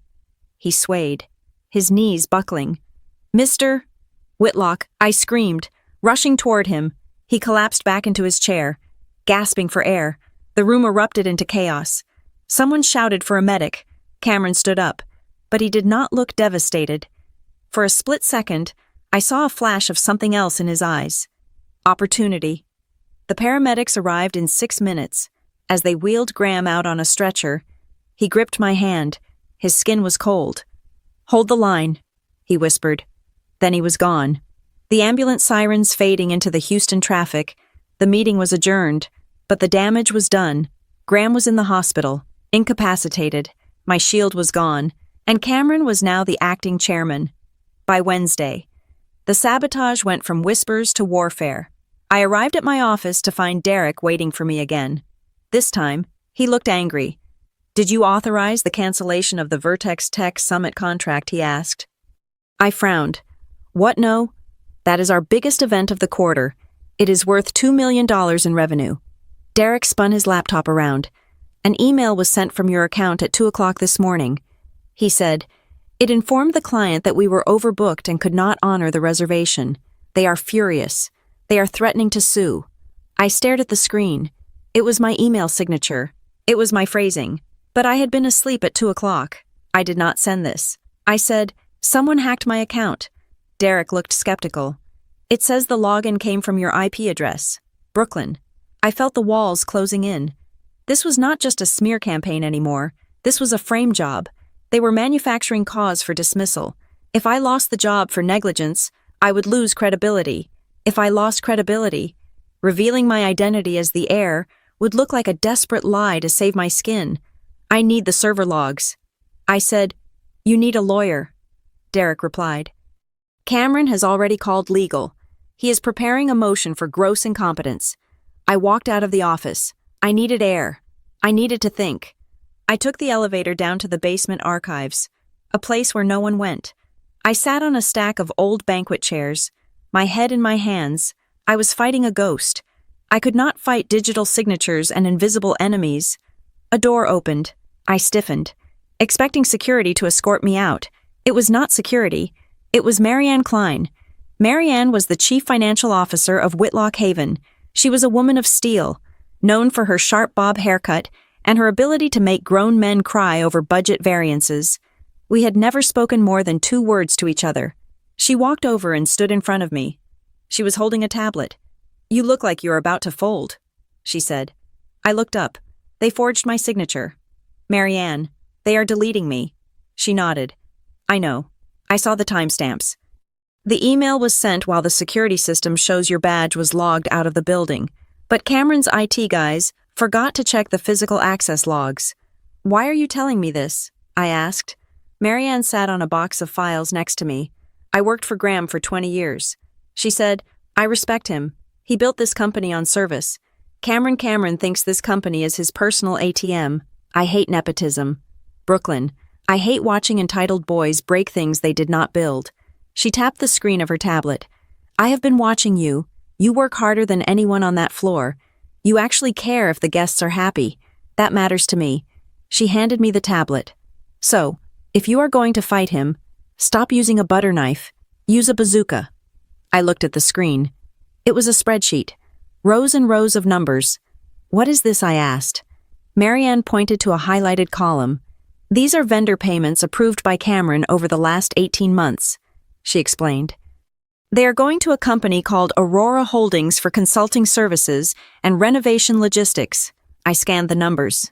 $50,000 here. $100,000 there. It added up to millions. I checked Aurora Holdings. Marianne said, "The registered address is a P.O. box in the Cayman Islands, but the bank routing numbers, they bounce back to a private account in Houston." "Cameron's account?" I asked. Marianne smiled. A thin, dangerous expression. "Cameron is not smart. Brooklyn, he is just arrogant. He thinks no one checks the small print because everyone is too afraid of him. He is funneling company money into his own pocket to cover his gambling losses." I stared at the data. This was it. This was the weapon. "If we release this," I said, "he goes to jail. If we release this," Marianne corrected, "the stock tanks. The board panics. We have to be smart. We cannot just leak it. We need to catch him in the act. We need him to confess." I stood up. The fear was gone, replaced by a cold, hard clarity. I went to the hospital that night. Graham was awake, but weak. He was hooked up to monitors that beeped in a steady, rhythmic cadence. I sat by his bed. I told him about the forged email. I told him about Marianne. I told him about Aurora Holdings. He closed his eyes for a long moment. When he opened them, there was sadness there, but also resolve. "He is my blood." Graham whispered, "But he is a cancer to this family." I held his hand. "I can stop him." "Graham, but I have to destroy his reputation to do it." Graham squeezed my hand. "Listen to me. Brooklyn," he rasped. "Do not win by becoming them. Do not use rumors. Do not use lies. Do not use the press." He looked at me with intense focus. "Win by making it impossible for them to lie." I understood.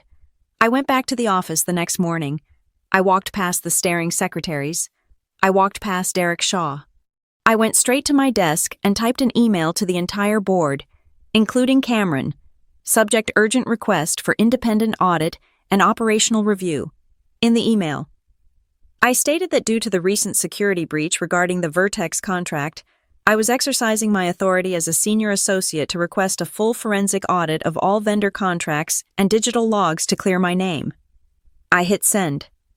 10 minutes later, Cameron stormed into my office. He slammed the door so hard the glass walls rattled. "Who do you think you are?" he hissed. "You do not order audits. You are a waitress. We are about to fire." I looked up at him calmly. "If you have nothing to hide, Cameron, an audit will prove I'm incompetent." I said, "It will prove I sent that email. Why are you so afraid of a little transparency?" He glared at me. His face was flushed. "Cancel it," he ordered. "Retract the email, or I will make sure you never work in this industry again." "I cannot retract it." I lied. "I already CC'd the external compliance officer. It is automatic now." Cameron's eyes widened. He knew. He knew that if the auditors looked at the vendor contracts, they would find Aurora Holdings. He backed away. "You will regret this," he said. He turned and left. I picked up my phone and called Marianne. He took the bait. I said, "Now comes the trap." Marianne replied. The trap was set for Friday. The board meeting to decide my fate was scheduled for 2:00 in the afternoon. I spent Thursday night with Marianne in the server room. We were not just pulling data, we were setting up a presentation. We linked the security camera footage from the night the email was sent, which showed an empty office with the digital logs. We overlaid the financial transfers to Aurora Holdings. but the final piece was the most important. I needed Cameron to say it. I needed him to admit that the company was his to steal from. I sent him a text message on Friday morning. I know about Aurora. I want a deal. It was risky. If he went to the police, it could look like blackmail. But I knew Cameron. He did not go to the police. He made deals. He replied 3 minutes later, Boardroom B, 12 o'clock, alone. Boardroom B was the smaller conference room. It was soundproof. It was where the dirty deals happened. I walked in at 12 o'clock sharp. Cameron was waiting. He looked tired, manic. How much do you want? He asked. I sat down. I don't want money. Cameron, I want you to resign. He laughed. A harsh barking sound. Resign. You are insane. I am the Whitlock heir. I own this place. You are stealing from this place. I said, $5 million to a shell company. That is embezzlement. He slammed his hand on the table. It is my money, he shouted. It is my family's name on the building. I earned it. I deal with the unions. I deal with the investors. I deal with the old man's slow decline. I deserve every penny. He was shouting now, pacing the room. You think a few spreadsheets scare me? I will bury you. Brooklyn, I will make sure everyone knows you are just a greedy little stray who tricked a dying man. I will, he stopped. I was looking at the smoke detector on the ceiling. A tiny red light was blinking. What are you looking at? He demanded. I looked back at him. I am looking at the new audio-visual system we installed last week. I said. Cameron followed my gaze. He saw the camera lens hidden in the fixture. He saw the red recording light. I stood up. You said win by making it impossible for them to lie. I whispered to myself. The door to the boardroom opened. Marianne walked in. Behind her were 2 members of the External Audit Committee. Behind them was the head of legal. They had been in the viewing room next door. They had heard everything. They had heard the confession. They had heard the rage. Cameron looked at them. He looked at me. His face went white. This is illegal, he stammered. This is entrapment. It is a quality assurance review, Marianne said, her voice dry as dust. And you just failed. I walked past Cameron. He did not move. He was frozen. A man realizing that the ground he stood on had been gone for a long time. I walked out into the hallway. My heart was pounding, but my hands were steady. I had not used my name. I had not used my DNA. I had used the truth. But as I walked toward the elevators, I knew this was not the end. Cameron was wounded, but he was not dead, and a wounded animal is the most dangerous kind. The audit would take weeks. The legal battle would take months.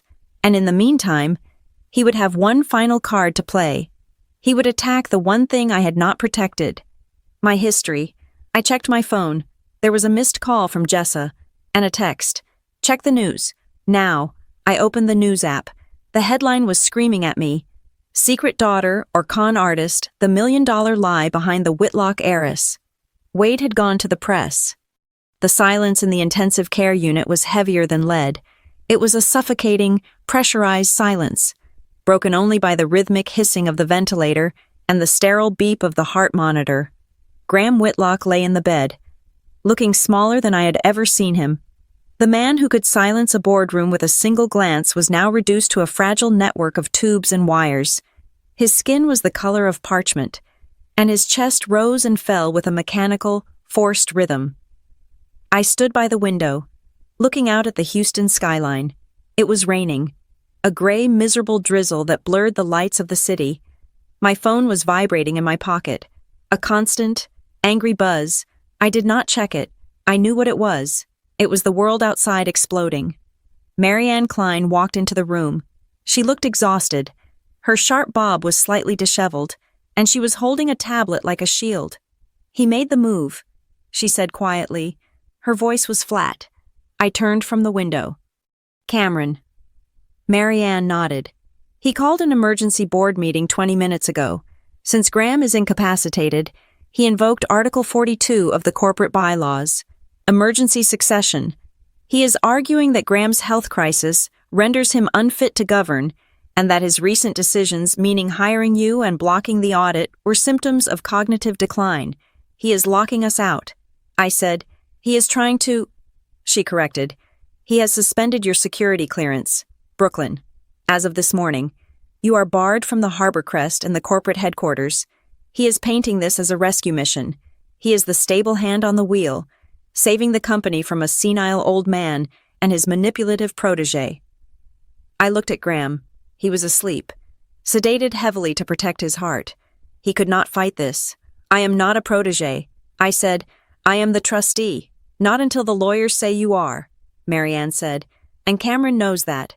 He is buying time to shred the evidence. We need to move faster. I left the hospital an hour later. The paparazzi were already camping at the main entrance, so I took the service elevator to the loading dock and slipped out into the rain. I took a cab to my corporate apartment. When I arrived, the concierge looked at me with pity. He did not say a word, just handed me my mail. There was a large manila envelope on top of the stack. It had no return address. It was thick. I went up to my apartment. It felt cold and foreign, like a hotel room I had stayed in too long. I sat on the edge of the beige sofa and tore open the envelope. It was not a bomb. It was worse. Inside was a photocopy of a document from 1992. It was a ledger page from New Horizons Family Services. It was grainy and faded, but the handwriting was legible. Subject female infant 892. Placement Rivera. W. D. Fee $50,000. Notes.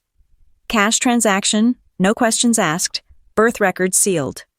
Attached to the ledger was a single sheet of plain white paper. On it, typed in bold, black letters, was a single sentence. You were bought. I stared at the paper. I did not cry. I think I had run out of tears days ago. Instead, I felt a cold, hard stone settle in my stomach. This was from Cameron. He had dug this up, or maybe he had manufactured it, but the message was clear. He was telling me that I was merchandise. He was telling me that my entire existence was a transaction. My phone rang again. This time, I looked at the screen. Mom. I stared at the word. Mom. It felt like a lie. I answered. Brooklyn Darla's voice was high and jagged, thick with tears. Oh, thank God you answered. It is a nightmare here. Brooklyn. The reporters. They are outside the grill. They are knocking on the windows. Wade is losing his mind. He is talking to them. Brooklyn. He is telling them things. I held the phone to my ear, listening to her panic. I said nothing. You have to help us, she sobbed. They are going to ruin us. Wade says he has to protect his reputation. He says he has to tell his side of the story before you destroy us. I looked down at the ledger page. Fee. $50,000. What do you want? Darla, I asked. My voice was calm. It scared me how calm it was. We need to get away, she said, her voice dropping to a whisper. We need to close the grill for a while, go somewhere until this blows over. But we can't. The bank frozen our business account because of the investigation you threatened. We have no cash. She paused. I could hear her breathing. If you could just send us something, she said, just to help us get out of town. 20,000. That is all. Just $20,000. Brooklyn. You are rich now. It is nothing to you. Wade says if you send the money, he will stop talking to the reporters. He will say it was all a misunderstanding. I closed my eyes. There it was, the price tag. My silence was worth $20,000. My dignity was worth $20,000. For 33 years, I had chased their approval. I had worked double shifts. I had handed over my tips. I had paid their mortgage. I had paid for Wade's truck. I had paid for Darla's dental work. I had paid and paid and paid, thinking that if I just paid enough, eventually I would buy their love. But love is not a subscription service. I opened my eyes. I looked at the rain hitting the window. No, I said. There was a stunned silence on the other end. What Darla whispered. I said no. I repeated, I am not sending you $20,000. I am not sending you $20. But Wade will talk, Darla cried, her voice rising to a shriek. He will destroy you. He will tell them you are ungrateful. He will tell them you abandoned us. Let him talk, I said. Let him tell the world whatever he wants, because I am done paying you to be my parents. Brooklyn, please, you owe us. We raised you.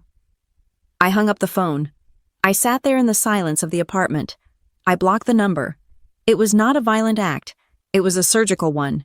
I had just cut off a gangrenous limb. It hurt, but it was necessary for survival.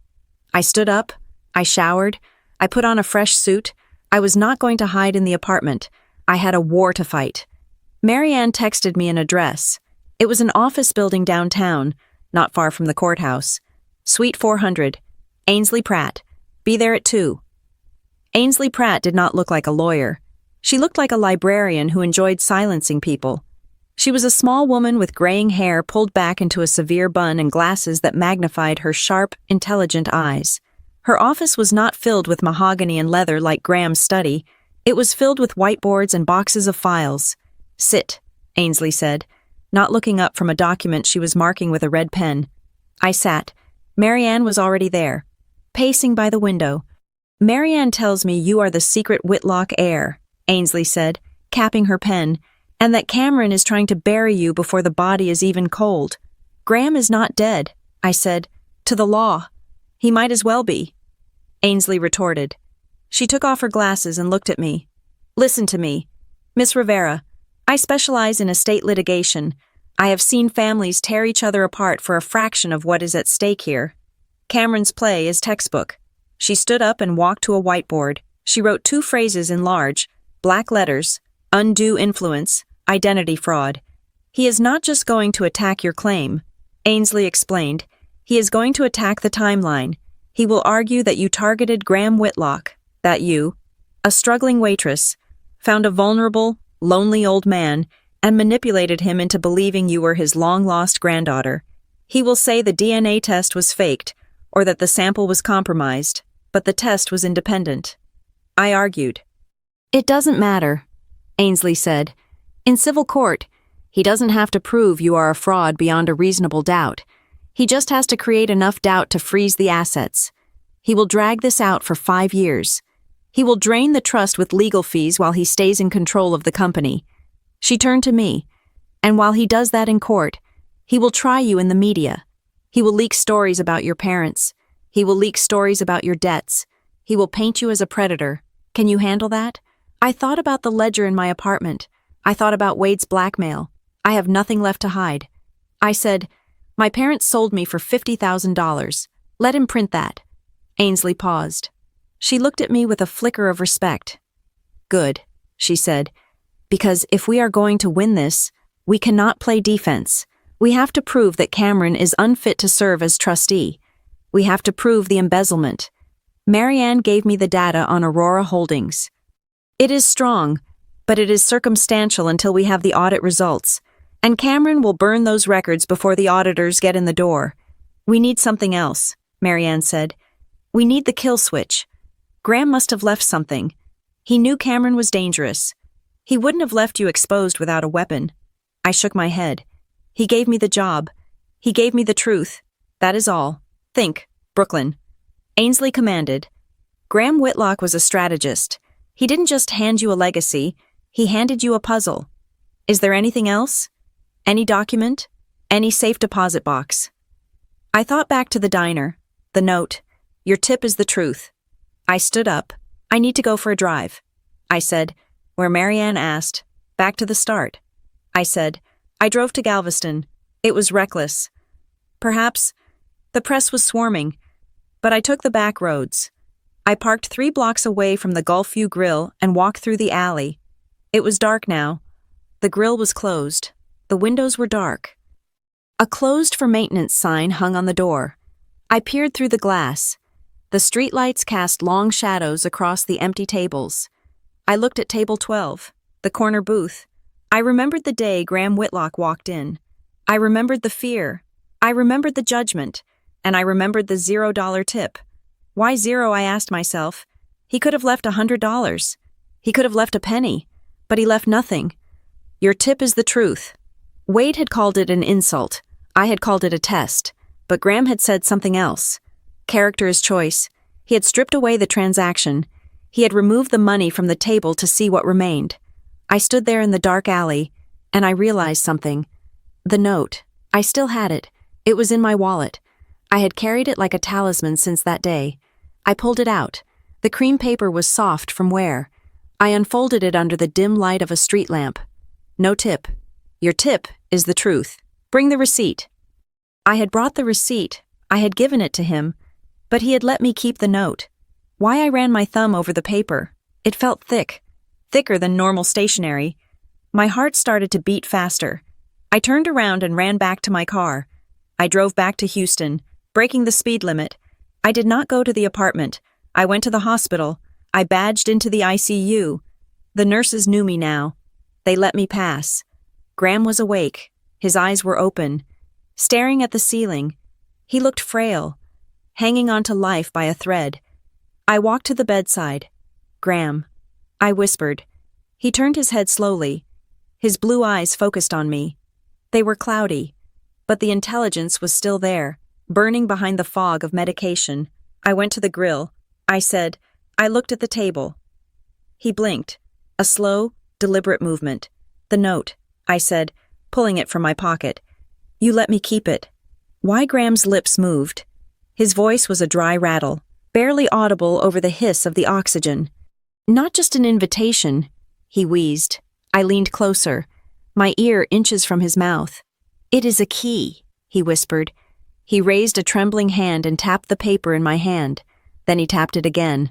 Open it, he breathed. Then his eyes closed, and the monitor beeped a little faster as his heart rate spiked from the exertion. The nurse stepped in. You need to let him rest, Miss Rivera. I nodded and backed away. I walked out into the corridor. I held the note under the bright fluorescent lights of the hospital hallway. Open it. I looked at the edge of the paper. It was bonded stationery, heavy stock, but when I looked closely at the corner, I saw a microscopic seam. It wasn't one piece of paper. It was two thin sheets, pressed together with immense pressure. My hands were shaking. I used my fingernail to gently pry at the corner. It separated. There was something in between the layers. I carefully peeled the two sheets apart. It made a soft tearing sound. Hidden between the layers of the stationery, invisible to the naked eye unless you destroyed the note to find it, was a pattern. It was printed in a strange, reflective ink that I hadn't seen before. It wasn't text. It was a sequence of numbers and letters. Vault 7, Row 4, Tip equals L14. And below that, a phrase that made my breath catch in my throat. The Shadow Ledger. I stared at the dismantled note. Graham hadn't just given me an address. He had given me the combination to a safe, and judging by the name Shadow Ledger, it wasn't full of cash. It was full of the one thing Cameron Whitlock could not bribe, bully, or sue his way out of. It was the proof. Cameron had the board. He had the lawyers. He had the media. He had my parents. But I had the key. I pulled out my phone and texted Marianne and Ainsley. I found it. Meet me at the bank in the morning. I looked back at the door of the ICU. Graham had known this day would come. He had known he might not be there to hand me the weapon himself, so he had hidden it in the first thing he ever gave me. He didn't tip me money. He tipped me the end of Cameron Whitlock. The news of Graham Whitlock's death did not travel like a whisper. It traveled like a shockwave. He passed away at 4:15 in the morning on a Tuesday. I was holding his hand when the heart monitor flatlined, turning its rhythmic beep into a singular, high-pitched tone that signaled the end of an era. I did not have time to mourn. I did not have time to process the loss of the grandfather I had only known for a few weeks, because at 8 o'clock that same morning, 4 hours after the time of death was called, Cameron Whitlock filed a lawsuit in the Harris County District Court. He requested an emergency injunction to freeze the assets of the Whitlock Legacy Trust. He petitioned the court to suspend all voting rights attached to the trust until a competency hearing could be held regarding the mental state of the late Graham Whitlock.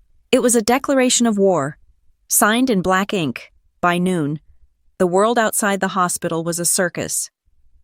I watched from the window of the private waiting room as the satellite trucks lined up along the street.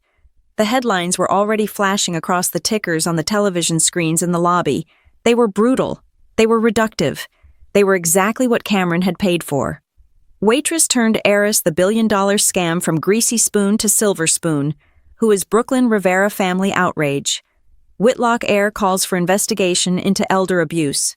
They had taken my life, my struggle, and the truth, and they had twisted it into a caricature. To the world, I was not a lost granddaughter found. I was a predator who had preyed on a dying man. I was Anna Nicole Smith without the charm. I was a villain. I turned away from the window.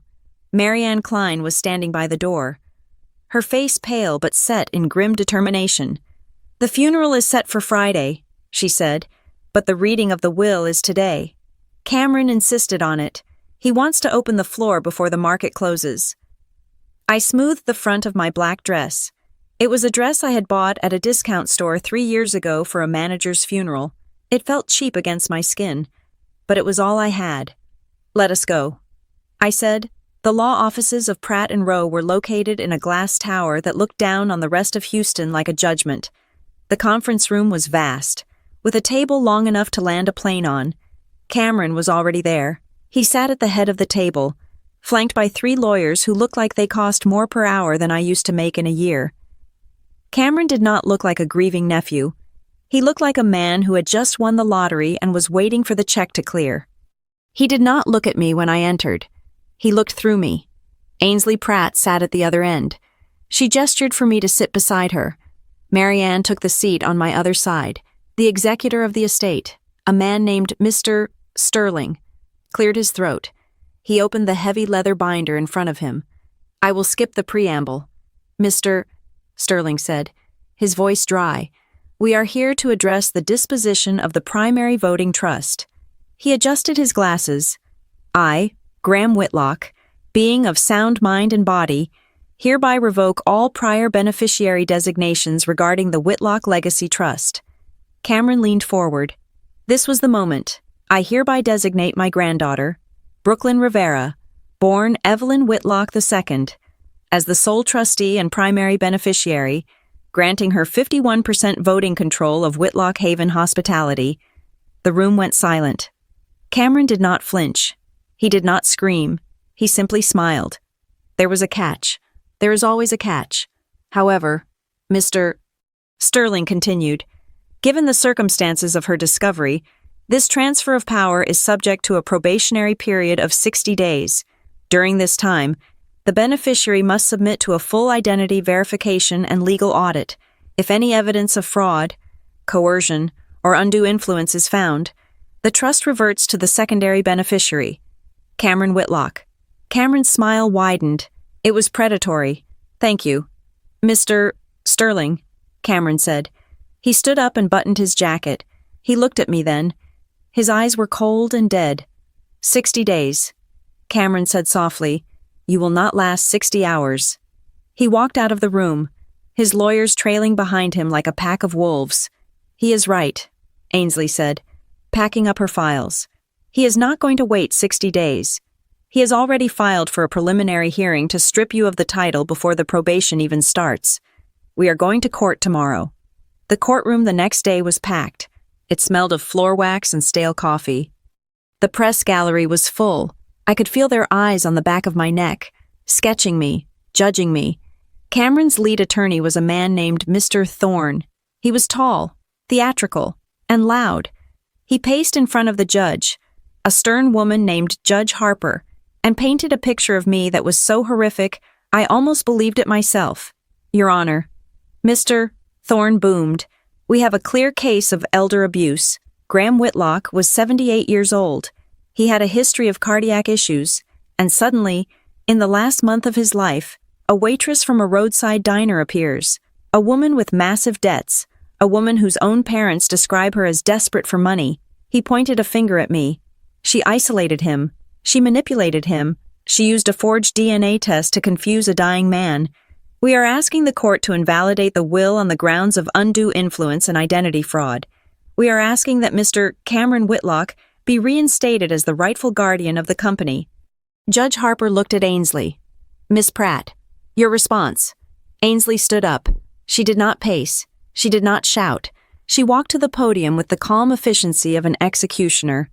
"Your Honor," Ainsley said, "the plaintiff's entire argument rests on the idea that Graham Whitlock was frail and easily manipulated. We intend to prove that not only was Mr. Whitlock of sound mind, but that he initiated the contact with Miss Rivera, not the other way around." Ainsley motioned to the clerk. "Exhibit A, the DNA results." She projected the documents onto the screen. 2 independent laboratories, Ainsley stated, one in Houston, one in Zurich. Both confirm a 99.9% match. Miss Rivera is not a stranger. She is blood. That proves biology. Mr. Thorne interrupted. It does not disprove manipulation. She could have found out she was related and used it to extort him. Ainsley smiled. It was a sharp, dangerous smile. Exhibit B, she said. The screen changed. It was a video file. It was Graham. He was sitting in his study, looking at the camera. The timestamp was dated 3 days before he died. Graham Whitlock, he said in the video, his voice weak but clear.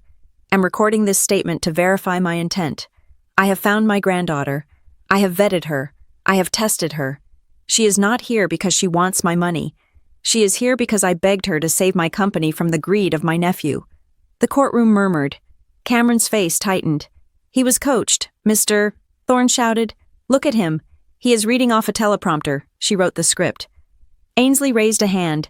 If the court pleases, she said, I would like to call Miss Rivera to the stand to address the timeline of events. I walked to the witness stand.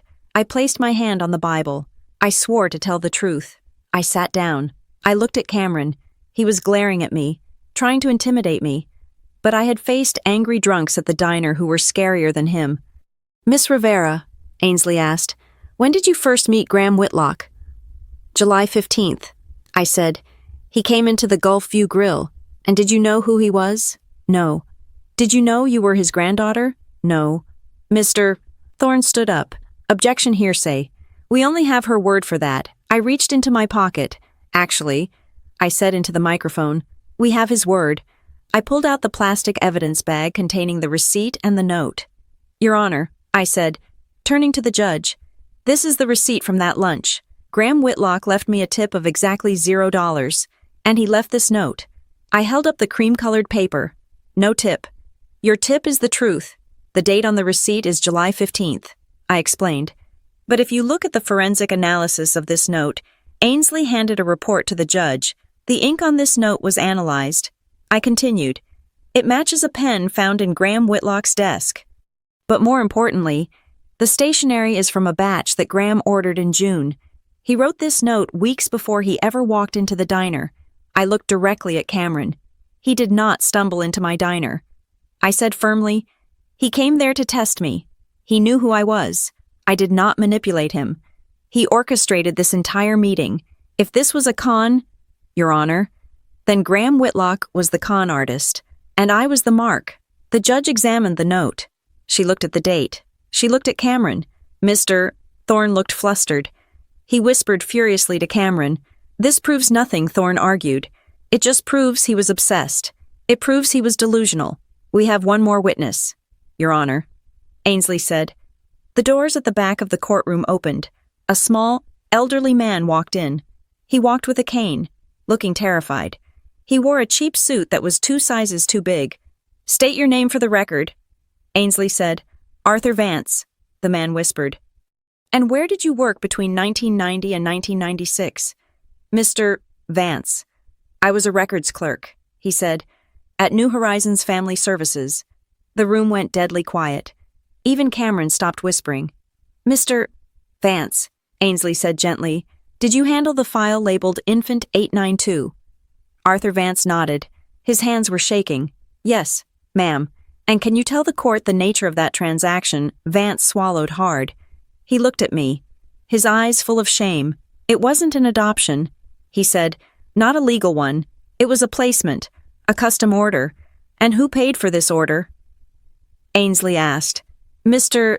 and Mrs. Rivera, Vance said. They paid $50,000 in cash. And did they know the origin of the child? Yes, Vance said. We told them the mother was from a wealthy family and that the child had to disappear. They signed a confidentiality agreement. They knew they were buying a secret, not just a baby. The courtroom erupted. The reporters were typing furiously. Cameron looked like he had been punched in the gut. His narrative about my loving, concerned parents had just been incinerated. They were not concerned parents. They were accomplices to a crime. Judge Harper banged her gavel. Order, order in this court. She looked at Cameron. Mr. Thorne, she said, her voice icy. Your argument for undue influence relies heavily on the testimony of the Rivera family. That testimony is now highly suspect. The evidence suggests that Graham Whitlock was acting to rectify a past wrong, not succumbing to the manipulations of a stranger. She looked at me. I am inclined to deny the injunction, she said. The will stands. The probation period will proceed, but Miss Rivera retains her voting rights as trustee effective immediately. Ainsley let out a breath. Marianne squeezed my shoulder. We had done it, but Cameron stood up. Wait, he shouted. He ignored his lawyer. He reached into his briefcase. He pulled out a single, blue folder. You want to talk about the past, Cameron yelled, his face red and twisted. You want to talk about rectifying wrongs. He walked up to the bench. He slammed the folder down in front of the judge. My grandfather was a romantic, Cameron said, sneering at me. But he was also a man with a history of mental instability. You saw the video from 3 days ago, but you did not see the medical report from 5 years ago. He turned to the gallery. Graham Whitlock was diagnosed with early-onset vascular dementia in 2020. Cameron announced. The room gasped. Judge Harper opened the folder. She scanned the pages. Her frown deepened. This is a certified medical evaluation, Cameron said. It states clearly that Graham Whitlock lacked the capacity to make complex financial decisions or alter his estate plan as of 5 years ago. He pointed at me, which means, Your Honor, that every document he signed after 2020 is void. The will is void. The trust amendment is void.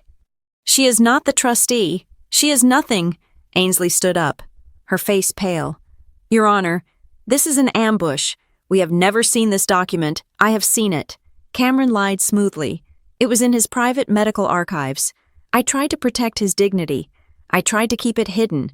But if you force my hand, I will show the world that Graham Whitlock lost his mind long before he found this waitress. Judge Harper looked at the document. She looked at me. The certainty in her eyes was gone.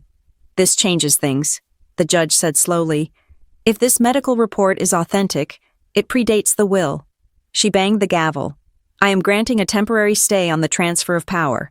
The court will recess for 72 hours to authenticate this medical report. Until then, the assets remain frozen. Cameron turned to me. He smiled. It was the smile of a man who had just played an ace when everyone thought the deck was empty. Welcome to the family. Brooklyn, he whispered as he walked past me. We played dirty. I stood there, stunned. The victory had been snatched away in seconds. I looked at Ainsley. Is it real, I asked? Did he really have dementia? Ainsley shook her head. Graham was sharp as a tack until the end. You know that. I know that. Then it is a forgery, Marianne said. A damn good one. But we have 72 hours to prove it, Ainsley said, packing her bag frantically. I looked at the blue folder on the judge's bench. We don't need 72 hours, I said, thinking of the code Graham had left me in the note. Vault 7, row 4. I looked at Marianne. We need to get to the bank. I said. Cameron thought he had won with a piece of paper. He didn't know I had the rest of the library. The 72 hours of the court recess felt less like a pause and more like the holding of breath before a gunshot. Cameron Whitlock spent that time giving interviews, standing on the courthouse steps with a sorrowful expression, talking about the tragedy of dementia and the vulnerability of the elderly. He played the part of the grieving, protective nephew to perfection. He thought he had won. He thought the blue medical folder he had slammed onto the judge's bench was the final word. He did not know about the bank vault. The hearing reconvened at 9 o'clock on Friday morning. The courtroom was even more crowded than before. This time, however, the atmosphere was different. There was a charge in the air, the static electricity of a storm about to break. Cameron sat at the plaintiff's table, looking relaxed. He whispered a joke to Mr. Thorne, his lawyer. Behind them, in the front row of the gallery, sat Wade and Darla. They were wearing new clothes, stiff, expensive-looking Sunday best that I suspected Cameron had paid for. They refused to look at me. Judge Harper entered. She looked tired. We are here to review the authenticity of the medical evidence submitted by the plaintiff, she said, adjusting her glasses. Mr. Thorne, you may proceed. Thorne stood up. Your Honor, the medical report is conclusive. Graham Whitlock was diagnosed with vascular dementia 5 years ago. He was legally incompetent. Therefore, the will is void. The trust amendment is void. This entire charade is over." He sat down, smug satisfaction radiating off him like heat. Judge Harper turned to Ainsley Pratt. "Miss Pratt." Ainsley stood up. She did not bring a folder. She brought a heavy, metal banker's box. She placed it on the table with a loud thud that echoed through the room. "Your Honor," Ainsley said, her voice cutting through the silence. "The plaintiff claims Graham Whitlock was incompetent. They claim he did not know what he was doing. They claim he was a victim." She opened the box. "We would like to submit new evidence." This evidence was retrieved yesterday morning from a safe deposit box at the First National Bank of Houston. It was accessed using a code hidden within the very note Graham Whitlock left for Brooklyn Rivera at the Gulfview Grill. Cameron frowned. He leaned forward, his eyes narrowing. Ainsley pulled out a flash drive and handed it to the bailiff. "Please play file number 1, she said. The large screens in the courtroom flickered to life. The date stamp in the corner of the video read, October 14th, 2020. The image showed a conference room. Seated at the table was Graham Whitlock. He looked younger, stronger. Sitting across from him were 3 people, a notary public, a high-ranking judge from the appellate court, and Dr. Eris Thorne, one of the leading neurologists in the country. I stared at the screen. Graham spoke. "My name is Graham Whitlock," he said to the camera. "Today is October 14th, 2020. I am here to undergo a full cognitive evaluation and competency hearing. I am doing this because I suspect that in the future, my nephew, Cameron Whitlock, may attempt to challenge my mental state to seize control of my company." The courtroom gasped. It was a collective intake of breath that sucked the air out of the room. Cameron went white, his mouth opened, but no sound came out. On the screen, "Doctor." Thorne conducted a series of tests. Graham answered every question with sharp, biting clarity. At the end of the video, the doctor turned to the camera. "I certify that Graham Whitlock is of sound mind, superior intellect, and full legal capacity," the doctor said. "Any claims to the contrary are medically unfounded." Ainsley paused the video. She turned to Cameron, who was now gripping the edge of the table so hard his knuckles were colorless. "Graham Whitlock did not have dementia," Ainsley declared. "He had a nephew who tried to bribe a doctor to fake a diagnosis, and Graham knew it. He set a trap. He let you believe you had the leverage, Cameron, while he documented every single move you made." "Objection," Thorne screamed, jumping up. "This is ambuscade. We haven't seen this."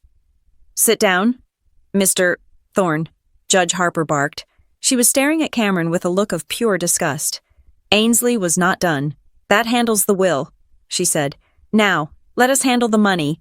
She pulled a stack of documents from the metal box. "This is the shadow ledger," Ainsley announced. "It contains 10 years of unredacted financial records for Whitlock Haven Hospitality." She held up a specific page. "Here we have a series of wire transfers totaling $5 million to Aurora Holdings. The plaintiff, Cameron Whitlock, authorized these transfers. He claimed they were for renovation consulting." Ainsley projected the document onto the screen. Next to it, she projected a second document. "This is the incorporation paper for Aurora Holdings," she said. "It lists the sole beneficiary as Cameron Whitlock." She turned to the jury box. Though there was no jury, only the court of public opinion. "He was not paying consultants, Your Honor. He was paying himself. He was stealing from the company. And when Graham found out and threatened to expose him, Cameron tried to declare him insane." Cameron stood up. He was shaking. It wasn't fear anymore. It was the wild, cornered rage of a narcissist whose mask had shattered. "That is a lie," Cameron shouted, his voice cracking. The old man was senile. He didn't know what he was doing. He let a waitress manipulate him. He pointed a trembling finger at me. "I did not steal anything. I built that company while he was chasing ghosts. I knew about her. I knew about this little fraud before she even walked into the diner." The room went deadly silent. Ainsley smiled. It was the smile of a hunter who just heard the trap snap shut. She walked over to the witness stand. "I am sorry. Mr. Whitlock," she said softly. "Did you just say you knew about Brooklyn Rivera before she walked into the diner?" Cameron froze. His eyes darted around the room. He realized his mistake.